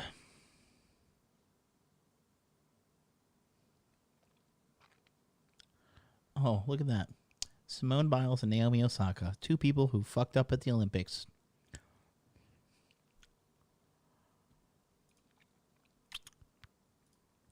I'm here for a good time. Really? Because if I'm going to go to the Olympics, I'm here for a fucking gold medal. China loves her, I bet. Sophist 2007 gives me 5 Great British Pounds. Says, looking to flax oil. I don't know what for what, but I'll look into it. TJ Hammer, 24, $5 super chat. One can't ambitiously strive to become a part of something, then complain about what it's about when you get there. You can't have it both ways. Sister. That's right. That is right. Mike C, has anybody ever actually sent $1,000? Not yet, but Tom Bombadil's penance is now up to $600. If he doesn't pay, it's going to be $1,000 eventually.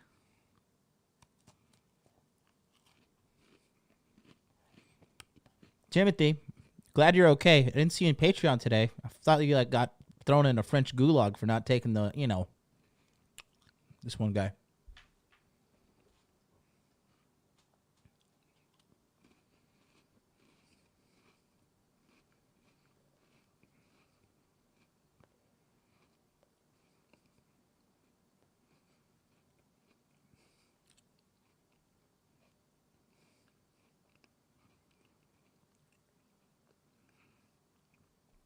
The Japanese are such sellouts.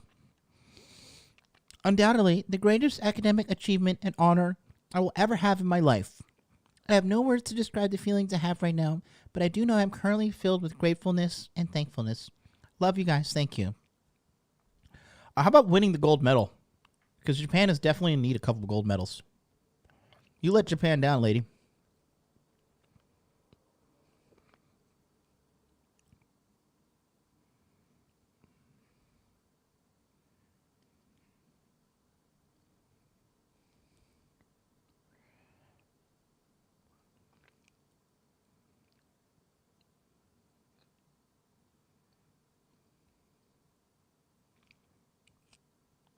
Do we dare watch this? I just really want to not say a long speech because I'm a bit nervous, but I just want to say thank you, ESPN. Thank you, all the supporters. Thank you to my fans. I know this year has been it hasn't even finished, but it's been really tough for a lot of us. And especially me carrying around that $55 million in endorsements. Really tough on my back. I just want to say I really love you guys, and this is my first ESPYs.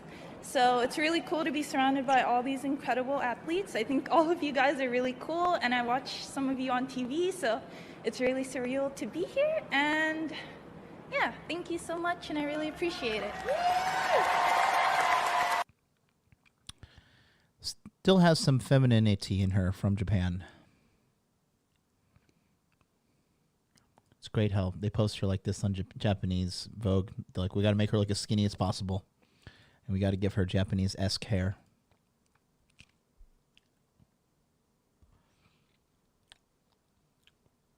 Hilarious.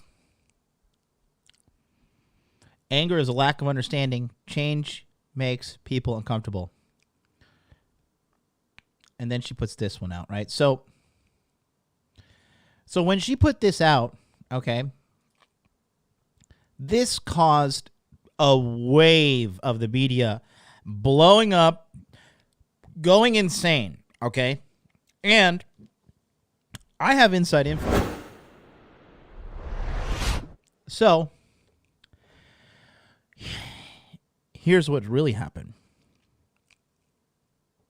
Before she put that tweet together, talking about mental health, yada, yada, yada, okay?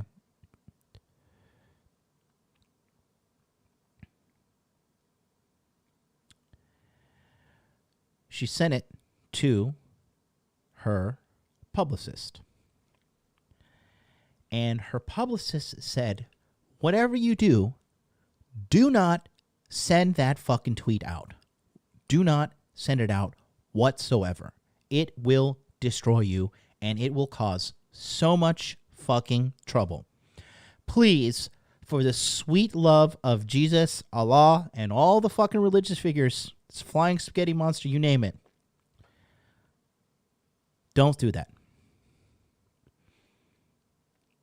She said, no, I'm going to do it. And she did. And of course, turmoil ensued. The whole world attacked her. To an extent, I believe rightfully so. That's like Tom Brady saying, guys, I know I'm supposed to play at the Super Bowl. And I feel, as a white male, that I'm too privileged, so I'm not going to play. Do you understand how many fans and the NFL and all those people would be fucking so disappointed and let down and financially ruined from that? This woman fucked up a lot of things for a lot of people financially. Okay? So, everything went to shit.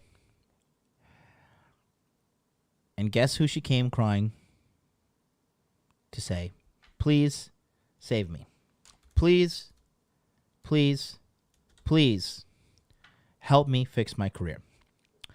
May or may not be a white male that I'm friends with in Tokyo. I'm just saying.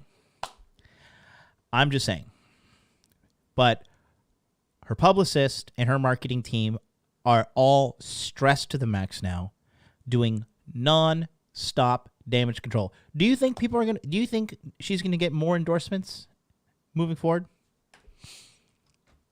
Or are people gonna look at her and be like, oh yeah, she's a fucking risk? Entitlement. How do you go from being a massive underdog and defeating one of the greatest female tennis players, if not the greatest female tennis player of all time, Serena Williams? How do you go from that to a mess? An emotional mess, an unstable, immature mess of a human. Well,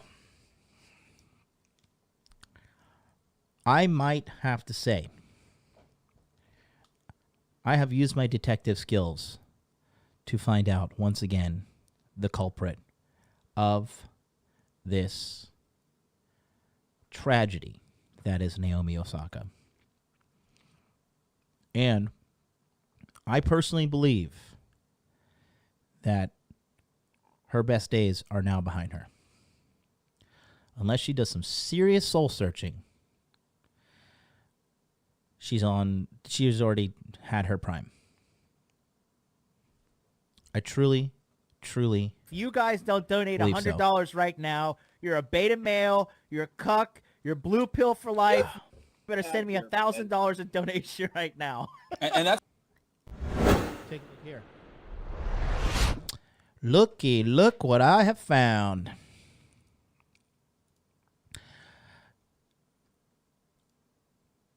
George Floyd, Trayvon Martin, Breonna Taylor. The Breonna Taylor story really cracks me up the most. Because if you look into it, this chick was aiding and abetting criminals. Breonna Taylor. Drug dealers. Elijah McClain, Ahmaud Arbery. She decided to drink the woke juice, the woke agenda.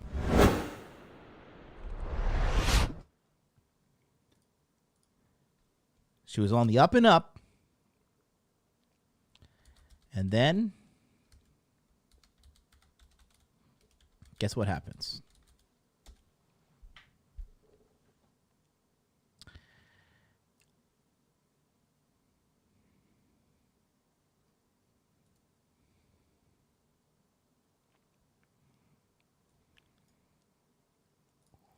She loses.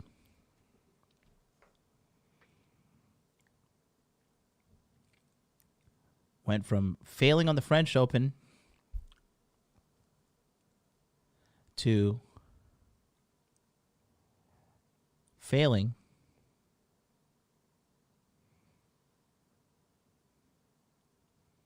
on the largest platform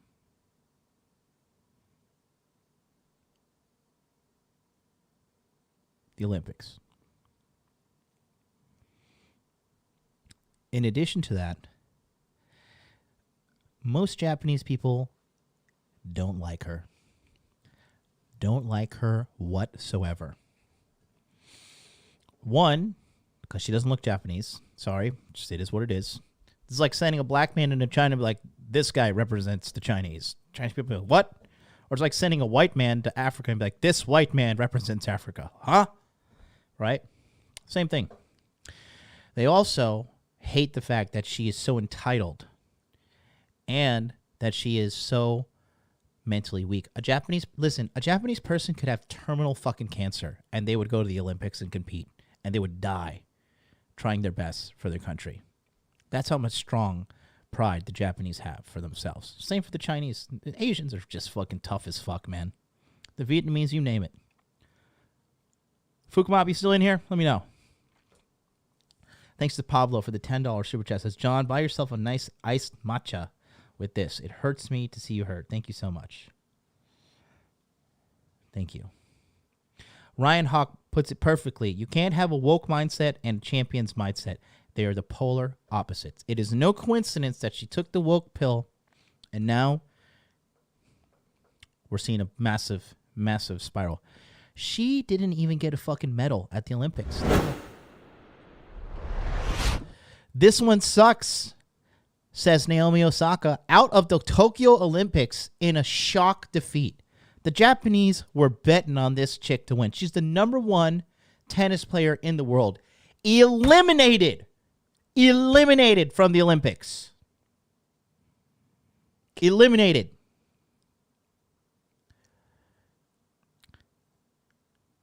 Tennis star Naomi Osaka dreams of Olympic gold were crushed in a 6-1, 6-4 defeat to Marketa Vondrousova on Tuesday as her return to action came to an abrupt end.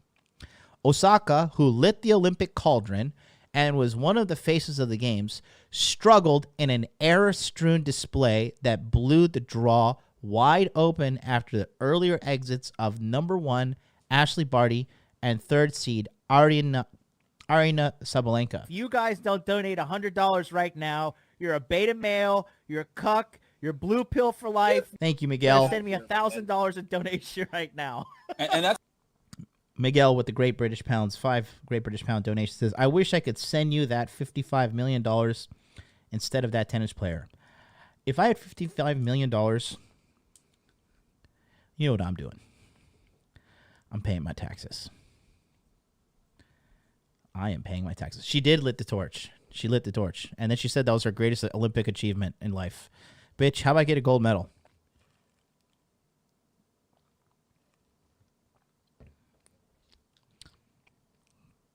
How disappointed am I? I mean, I'm disappointed in every loss, but I feel like this one sucks more than others, said the 4-time Grand Slam winner. Asked what went wrong, she says everything. If you watched the match, then you would probably see, I feel like there's a lot of things that I counted on that I couldn't rely on today. The 3rd round defeat follows a turbulent few months for Osaka, who abandoned her French Open campaign in May after refusing to attend a news conference, citing the need to preserve her mental health. Osaka also skipped Wimbledon, saying that she'd been battling depression and anxiety before returning in Tokyo for her first Olympics, including her starring role at the opening ceremony. Do you think she would? Let's put a poll in the chat. If she didn't skip the French Open and Wimbledon, would she have won gold in the Olympics? Okay. 30 seconds on the clock. Asking the 258 people watching now. Let's go.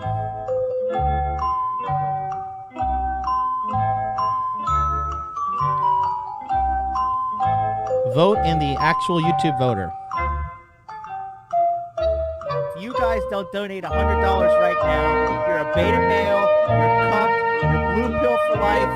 You better send me $1,000 in donation right now. And that's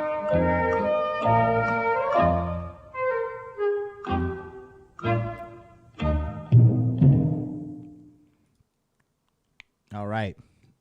Out of 257 viewers, we have 56 votes. Jesus Christ. What is this, Afghanistan? 61% of you said yes, she would have won the gold in the Olympics. 40% of you say no, she would not have won the gold. Tony S. says no because a loser is a loser. That's funny. I do believe that she would have done better and possibly had the gold if she had A, shut her fucking mouth and done her job as a professional athlete should do, right? It's part of being an athlete, is doing your job, okay? Media, fame, fortune comes with it. And if you can't handle it, they will find someone who does. And that person will outperform you because that is a weakness in your game. And you can sit there and cry about mental health and blah, blah, blah, blah, blah. At the end of the day, the person that can handle it, they will beat you. Conor McGregor, Jose Aldo. Conor knew how to handle the media. Jose didn't know how to handle it. And Conor slept him in 13 seconds. Okay?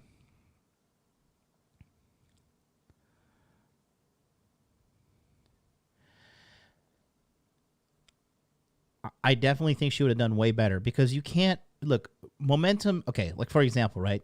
So I took that fight a couple weeks ago, and it fucked up my right elbow in the fight, right when I was fighting those two Japanese guys, and then I got back into the gym, and then I had this tooth thing on Friday, and I have not been able to go to the gym and exercise since Friday.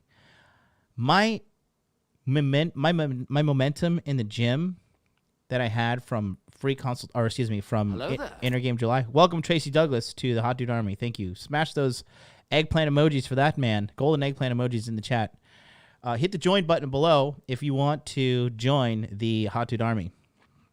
You get privilege with the highlighted name, custom emojis, and I'll actually acknowledge your opinion, right? So my fitness has been derailed a bit, right? Because I lost the momentum. My YouTube momentum is strong because I've been going hard since July, and I've got really good YouTube momentum right now. But momentum is extremely valuable in life. When you have momentum on your side, things just go. They work for you, right? And I've got fantastic business in YouTube and crypto momentum right now. My fitness momentum has been derailed, and it's going to take me some time to get the train going. I probably won't be back fully on the wagon by probably like end of September because I postponed my surgery for my mouth until September 8th, and then I'm going to get it on September 8th, and then it's going to take me like another week to recover, and then mid-September I can start religiously attending the gym again, and I probably won't have good momentum till the end of October, right? Momentum is absolutely huge.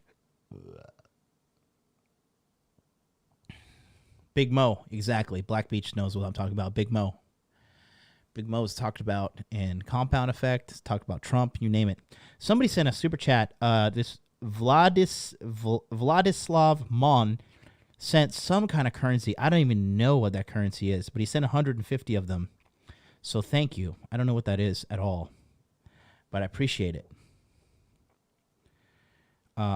Me versus the no-shoulder Sydney. Let's go back to the article. She skipped the Wimbledon because she's battling depression and anxiety. Right, I'm so depressed I have $55 million. Maybe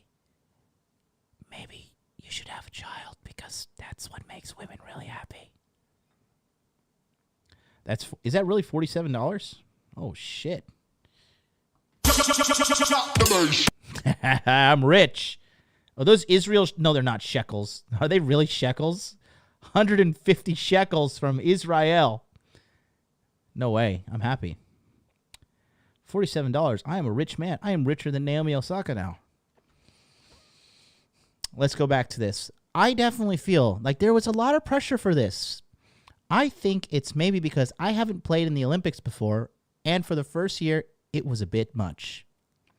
After looking assured in the first 2 rounds, after her 8-week hiatus, dude, 8 weeks off of training, come on. Of course you're going to fucking be rusty. Osaka made a dreadful start under the center court roof at a rain-hit Ariake. I've been there, Ariake Tennis Park, and never recovered. I've taken long breaks before and managed to do well. I'm not saying I did bad right now, but I do know my expectations were a lot higher, she said. I feel like my attitude wasn't that great because I don't really know how to cope with the pressure, so that's the best I could have done in this situation. You mean the pressure that your publicist told you not to partake in?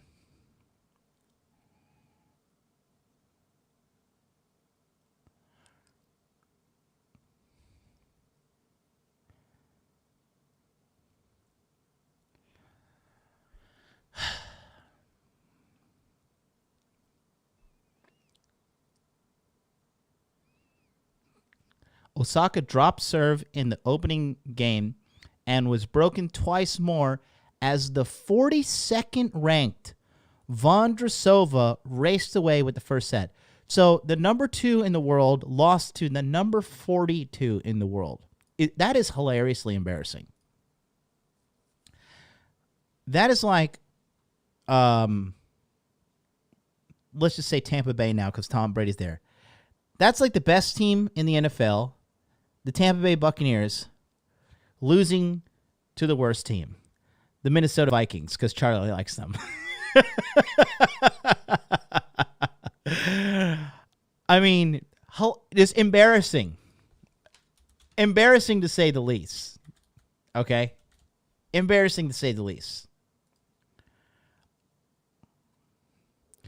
The second seed broke in the second set, but relinquished the early advantage with a double fault that allowed Vondrousova to level at 2 games apiece. The 23-year-old grappled with inconsistency. Even when given a sniff of regaining initiative, she had no response to Vondrousova's array of crafty drop shots.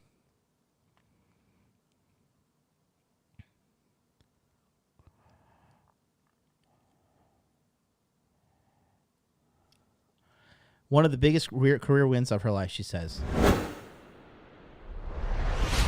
Why do I feel like this chick is hot? Let's see. Marketa, I would love to be hilariously disappointed.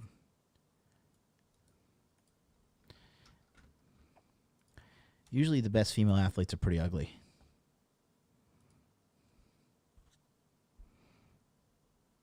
She's all right. I banged a girl that looked like her before. She's all right. She's all right. Not bad. I give her a solid 6 out of 10.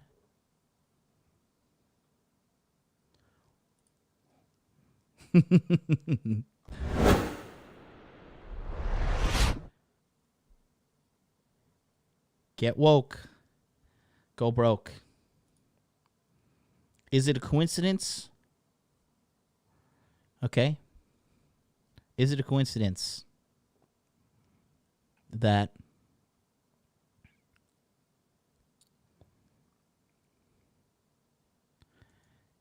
she started going down the woke path and her performance?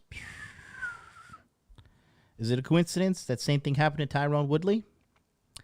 Is it a coincidence the same thing happened to Megan Rapinoe?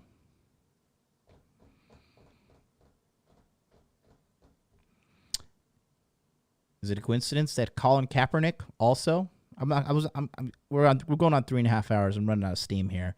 I was going to talk about Colin Kaepernick, but long story short, Colin Kaepernick's girlfriend is a Muslim vegan activist and made him convert to veganism, made him start taking knees at the flag, and other black people started following him just because he's a pretty big figure in the African American community, despite having 2 white parents and being adopted by white people, right?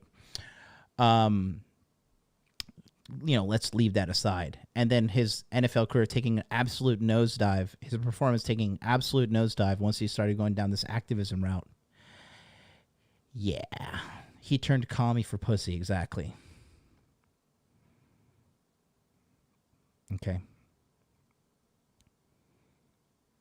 So, that being said, get woke, go broke, all right? The God Emperor himself said it. But you know, the word woke means loser. If you're woke, you're going to lose. He's not wrong. He actually copied me. Donald Trump watches me. And, it is what it is. Get woke, go broke. It is not a coincidence that all these people who embody this America is a racist nation, even though it's produced the most millionaires and billionaires for the African American community, just the black people community in general, than any other nation in the history of nations. And it's not a coincidence that when they embrace this activism standpoint that their career starts to take a dive. For example, when did LeBron James win anything? I think he won in the most recent fucked up season, right? He won in the shitty season. They had the fucked up Corona season.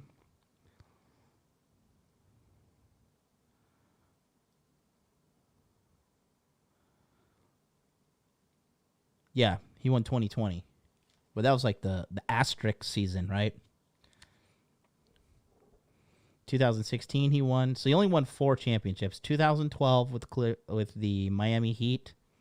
And he won 2013 also with the Miami Heat.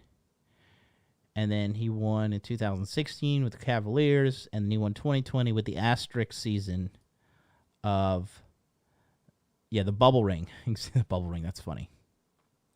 The bubble championship. We don't respect the bubble ring? Yeah, that's what I'm saying. It's different when people, like they said The Rock sold out. It's different. When you sell out and you're not, your physical performance is not determinant on it, then you can sell out, fine.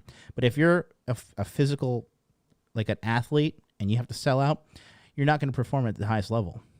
Because when you're an athlete and you want to be the best, that has to be the number one thing that you focus on, being the best. That's why Conor McGregor will never make a recovery. Conor McGregor is too focused on cocaine and fucking getting rich. He doesn't care about being the best fighter of all time. He has all the money and the resources in the world to fuel that, but he doesn't care anymore. And that's what happens to a lot of these athletes. They get a lot of money, fuck it, I don't have to be the best anymore, right? Look at Megatron. Remember Megatron from the Detroit Lions? One of the best wide receivers in the world. Got his huge fat payout. He's like, yep, peace out, I'm good to go. He didn't get knocked out by Colby Covington. He got a rib injury, and he had to tap out from the rib injury in the 5th round. It was not a knockout at St. Jim.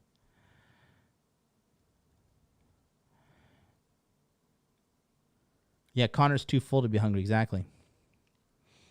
The only champion that stayed on the straight and narrow after became champion was Georges St. Pierre. He had every reason in the world to put his feet up, but that guy kept on trucking on, man. Georges St. Pierre is one of the greatest fighters of all time. Okay. So, when you encounter a chick who tells you she's all woke and she's this and she's that, right?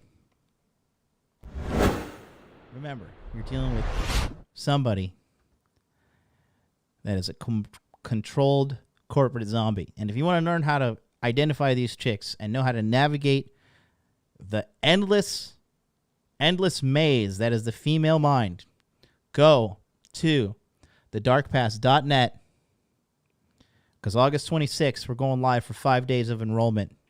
Put your best email address in right here. Hit yes, I want in. This is just going to put you on the email list.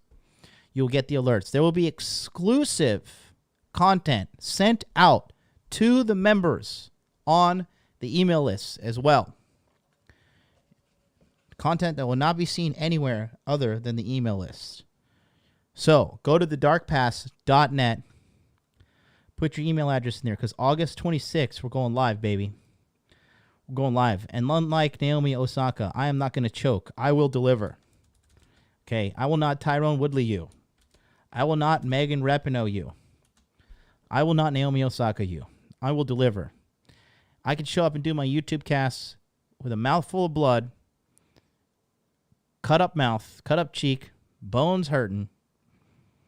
Okay, if I can do that, I can show up for this easily. All you need to do is put your email address in here, click yes, I want. And what do you get? This is what you get. You get 1 hour video course on female psychology. It's going to be more than 1 hour, guaranteed. You get 27 psychological video profiles of different women archetypes. You get access to the 100-year seduction webinar course series, where we have over 100 years of experience in there teaching you the ways of seduction.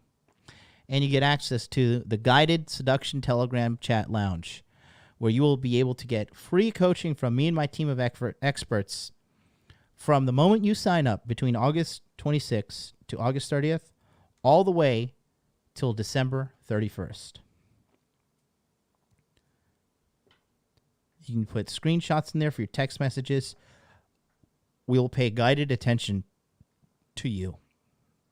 We'll help you with your physical appearance, your fashion, money muscles game frame, text messaging, dating profile setup. You name it, we got it. The text message chat group will be exclusively dedicated to seduction only. I will be heavily moderated. All non-seduction related content will be deleted. Heavily moderated. You also get access to 20 hours of live Zoom coaching.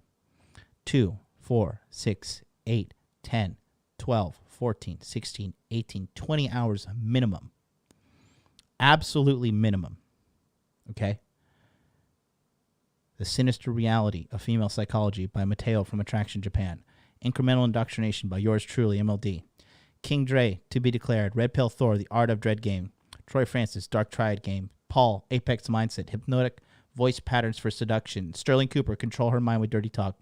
Mateo, Attraction Japan. Dominant Sexual Escalation. Red Pill Thor, Creating Dominant Masculine Presence. Ava Kingdom, To Be Declared. All of this and more. Go to thedarkpath.net. Get on the meetings. I'll be back tomorrow, 9 a.m. Eastern Standard Time. May or may not be talking about the China pill. But more importantly, hit that subscribe button and stick around. August of Ascension. Every day in August, I'm live streaming here. Sunday to Friday, 9 a.m. Eastern Standard Time. Saturday, 2 p.m. Dude Party, Eastern Standard Time. Until then, you guys have a wonderful day. I love you all. Make money, make muscles, learn game, hold frame. Peace out.